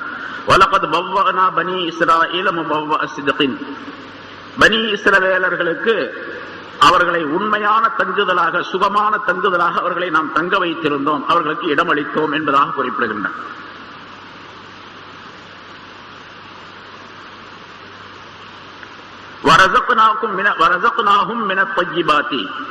வெறுமனே குடியிருத்தாட்டுவது, வீடுகளை, இடங்களை, தங்குவதற்கு இடத்தை தருவது மட்டுமல்ல, அப்புறம் சாப்பாடு வேணுமா இல்லையா, அதை அல்லாஹ் தஆலா சொல்லுகின்றான். வரஸக்னாஹும் மினத் தய்யிபாத்தி, இனிமையான உணவுகளையும் அவர்களுக்கு நாம் வழங்கினோம். பழங்கள், காய்கறிகள், அவர்களுக்கு தேவையான தானியங்கள், அப்படி இனிமையான உணவு, ரொம்ப அற்புதமான சுவையான உணவுகளை வழங்கினோம். பொதுவாகவே இடத்தை பொறுத்து, நிலத்தை பொறுத்து விளையக்கூடிய அந்த பொருள்களுடைய சுவையும் அதனுடைய ருசியும் அதிகமாக இருக்கும். அதை நம்ம பார்க்கணும். மண் வளமாக இருந்தால்தான் அதில் விளையக்கூடிய பொருள்களும் நன்றாக இருக்கும். சாதாரணமான மண்ணா இருந்தால் அதில் விளையக்கூடிய பழங்கள், காய்கறிகள் எல்லாம் அவ்வளவு சுவையாக இருக்காது. நம்ம நாட்டிலே நம்ம பார்க்கலாம். நம்ம பகுதியில் இங்கே மெட்ராஸ் சுற்றுப்புறங்கள்ல சில இடங்கள்ல கத்திரிக்காய் விளையுது. நீங்க இந்த திருப்பூர், கோயம்புத்தூர் அந்த பகுதியில் போய் உள்ள கத்திரிக்காய் வாங்கி சாப்பிட்டு பாருங்க, ரொம்ப டேஸ்டா இருக்குங்க கத்திரிக்காய். அதே மாதிரி அங்க இருக்கக்கூடிய நீர் இருக்குது, அந்த தண்ணீர்ல, அதாவது என்ன திருப்பூர்ல ஓடுது ஒரு நல்ல சிறுவாணி அழகான தண்ணீர். அது அந்த தண்ணியில ஒரு பருப்பை வேக வச்சு கத்திரிக்காயை போட்டு கிழங்கு ரெண்டாக போட்டு அந்த சால்னா காய்ச்சி பாருங்க, அதனுடைய டேஸ்டே தனியா இருக்கு. நீங்க திருப்பூர் அந்த பக்கம் போனீங்கன்னா பாருங்க, போயிருப்பீங்க பல பேர். அங்க உள்ள பருப்பு சால்னாவுக்கும் நம்ம ஊர் பருப்பு சால்னாவுக்கும் வித்தியாசம் இருக்கு, மெட்ராஸ் பருப்பு சால்னாவுக்கும். சரி, இங்கே இதை விட தஞ்சாவூர் ஜில்லாவில் போனீங்க, உப்ப தண்ணி எல்லாம் போனா கடுக்கும், ஒரு மாதிரி கடுப்பா இருக்கும். அங்க இருக்கக்கூடிய சாப்பாடோ அதை சால்னா வைக்கும் பொழுது அதனுடைய டேஸ்டே வேற மாதிரி இருக்கும். இந்த டேஸ்ட் அங்க கிடைக்காது, அங்குள்ள டேஸ்ட் இங்க கிடைக்காது. இதே மாதிரி 1987 பகதாத் போயிருந்தோம். பகதாதுல நான் முன்னாடி சொல்லியிருக்கேன், பகதாதுல அந்த தஜ்லா நதி ஓடுகின்றது, அதே மாதிரி ஃபுராத் நதி ஓடுகின்றது. ஃபுராத்து கரையில தான் அந்த இது இருக்குது, அந்த ஹுசைன் ரலியல்லாஹு தஆலா அன்ஹு ஷஹீதான இடம் கர்பலா. அந்த கர்பலாவில் தங்கி இருந்தோம். அந்த ஆற்று தண்ணீர் தான் அங்கெல்லாம் சப்ளை ஆகுது, ஃபுராத்துடைய தண்ணீர். அந்த தண்ணீர்ல சாப்பாடாக்குனாவே ரொம்ப டேஸ்டா இருக்கு. அதே மாதிரி சால்னாவும் ரொம்ப டேஸ்டா இருக்கு. டீ போட்டாலும் ரொம்ப அருமையா இருக்கு அந்த தண்ணியில போட்டா. அது மாதிரி தண்ணி வித்தியாசத்தினால சாப்பிடக்கூடிய பொருள்களும் மிக சுவையாக இருக்கக்கூடிய சூழ்நிலை ஏற்படும். அதையும் அல்லாஹ் தஆலா இங்கே சொல்லுகிறார், வரஸக்னாஹும் மினத் தய்யிபாத், இனிமையான உணவுப் பொருள்களை அவர்களுக்கு நாம் வழங்கினோம். ஷாம் நகரத்தில் இருக்கக்கூடிய அந்த மண் வளம் நீர் வளம் இருக்கின்றது, இது ரொம்ப அற்புதமானது. அதுல அற்புதமான உணவுகளை அவர்களுக்கு வழங்கினோம். அதே மாதிரி எகிப்திலும் அப்படித்தான். எகிப்தில் இருக்கக்கூடிய பொருள்களும் ரொம்ப ருசியா இருக்கும், அற்புதமானதா இருக்கு. சரி, இப்ப பனி இஸ்ரவேலர்களுக்கு இப்படி எல்லாம் அல்லாஹ் தஆலா தன்னுடைய ஞானத்தை கொடுத்ததாக சொல்லுகின்றான். அவருடைய பிரியரிலிருந்து காப்பாற்றி கொண்டு வந்து அவர்களை தங்க வச்சு சொர்க்கத்திலிருந்தே உணவு கொடுத்து நிழலையே, அதாவது மேகத்தையே நிழலாக ஆக்கி கூரையாக ஆக்கி ரொம்ப அற்புதமான பாக்கியங்களை எல்லாம் செய்து பிறகு ஷாம் நகருக்கு குடிபெறை செய்து அங்கே ஒரு பெரிய அங்கே நிரந்தரமாக இருக்கக்கூடிய ஒரு சூழ்நிலை ஏற்படுத்தி இப்படி எல்லாம் அல்லாஹ் தஆலா பெரும் பாக்கியங்களை அவர்களுக்கு செய்தார். செஞ்சு கடைசியில் அவங்க ரொம்ப சுகமாக வாழ்ந்து கொண்டிருந்தார்கள்.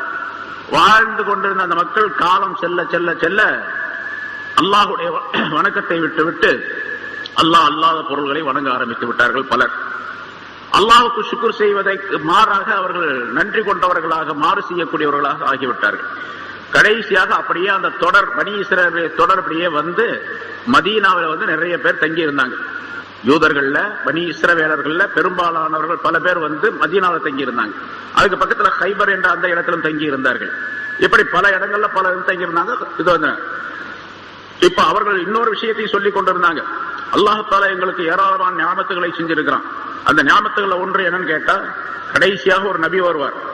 அந்த நபி வருவார் என்று எங்களுடைய வேதத்திலே அறிவிக்கப்பட்டிருக்கின்றது, தௌராத்திலே சொல்லப்பட்டிருக்கின்றது. அந்த நபி வந்தால் அவர் எங்களுக்கு மிகப்பெரிய பலமாக இருப்பார், ஆதரவாக இருப்பார் அப்படின்னு சொல்லிட்டு இருந்தாங்க.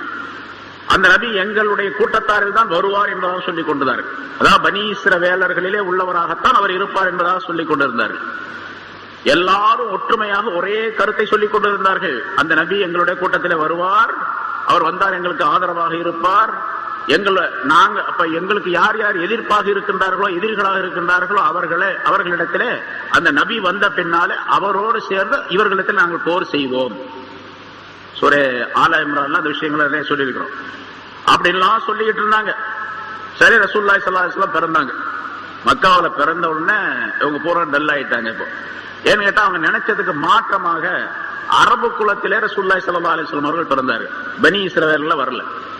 வந்த உடனே என்ன சொன்னாங்க, தன்னை நபியின் ரசூலுல்லாஹி ஸல்லல்லாஹு அலைஹி வஸல்லம் பிரகடனப்படுத்த உடனே இவர் பொய்யர் அப்படின்னு சொன்னாங்க. சரியில்லை, நாங்க நினைச்சுக்கிட்டு இருந்ததுக்கு மாத்தமா இவர் சொல்லிட்டு இருக்கிறார், அதனால சரியில்லை, நம்ப மாட்டோம் அப்படின்னு சொன்னாங்க. சரி, ரசூலுல்லாஹி ஸல்லல்லாஹு அலைஹி வஸல்லம் 10-13 வருஷம் இங்க இருந்தாங்க. பிறகு மதீனாவுக்கு போனாங்க.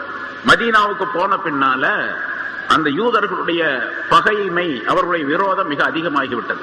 ஏன்னா அங்க அதிகமாக அவங்க வாழ்ந்து கொண்டிருந்தாங்க. அதனால இவர் எங்களுக்கு எதிரி என்பதாக வந்தார்கள். இப்ப சில பேர் அவரை ரசூலுல்லாஹி ஸல்லல்லாஹு அலைஹி வஸல்லம் நம்பினாங்க. அப்துல்லா இப்னு சலாம், காபுல் அஹ்பார் போன்றவர்கள் எல்லாம் ரசூலுல்லாஹி ஸல்லல்லாஹு அலைஹி வஸல்லம் நம்பினாங்க. அவர்களை சார்ந்தவர்கள் பல பேர் இஸ்லாத்தை ஏற்றுக்கொண்டார்கள். ஆனா பெரும்பாலானவர்கள் இஸ்லாத்தை ஏற்றுக்கொள்ளவில்லை.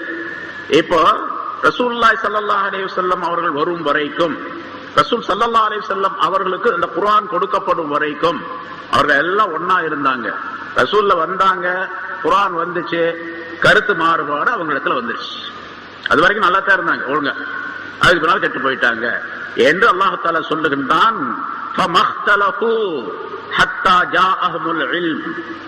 இல்மு வருகின்ற வரைக்கும் அவர்கள் மாறுபடவே இல்லை. இல்மு வருகின்ற வரைக்கும் இந்த இல்மு அப்படிங்கிறதுக்கு ரெண்டு கருத்து, ஒன்று குர்ஆன், இன்னொன்று நபி. அல்ல நபிக்கு கொடுக்கப்பட்ட குர்ஆன். இல்மு அப்படிங்கிறதுக்கு மாலூமாத் என்று பொருள். அதாவது அதனுடைய விஷய விளக்கங்கள் வரும் வரைக்கும் அவர்கள் கருத்து வேறுபாடு கொள்ளவே இல்லை. குர்ஆன் வரும் வரைக்கும் அல்லது நபி வரும் வரைக்கும் கருத்து வேறுபாடு கொள்ளவே இல்லை. அது வரைக்கும் நல்லா இருந்தாங்க, ஒழுங்க. அறிவு வந்த பின்னால, அதாவது குர்ஆன் வந்த பின்னால, ரசூல் வந்த பின்னால கருத்து வேறுபாடு. இது சாதாரணமாக ஒரு மனிதன் விளங்குவதற்கு அறிவுக்கு மாற்றமான விஷயம். கருத்து வேறுபாடு உடையவர்களாக இருப்பார்கள் மனிதர்கள். அவங்களுக்கு நல்ல அறிவு வந்துருச்சுன்னா கருத்து வேறுபாடை விட்டுட்டு கருத்து வேறுபாடு இல்லாம ஒற்றுமையா வாழக்கூடிய சூழ்நிலை ஏற்படணும். இந்த ஆளுங்க பாருங்க, நல்லா ஒற்றுமையா இருந்தாங்க, அறிவு வந்த பிறகு கருத்து வேறுபாடு இருந்துச்சு. இது ஒரு மாற்றமான நிலை. அவர்கள் செய்தது சரியில்லை, அறிவுக்கும் புறம்பானது, இயற்கைக்கும் நீதிக்கும் புறம்பானது என்பதை அல்லாஹ் தஆலா சொல்லி காட்டுகின்றான். அவர்கள் மாறுபடவில்லை, கருத்து வேறுபாடு கொள்ளவில்லை. ஹத்தா ஜாஅஹும், அவர்களிடத்தில் வரும் வரைக்கும், அறிவு வரும் வரைக்கும்.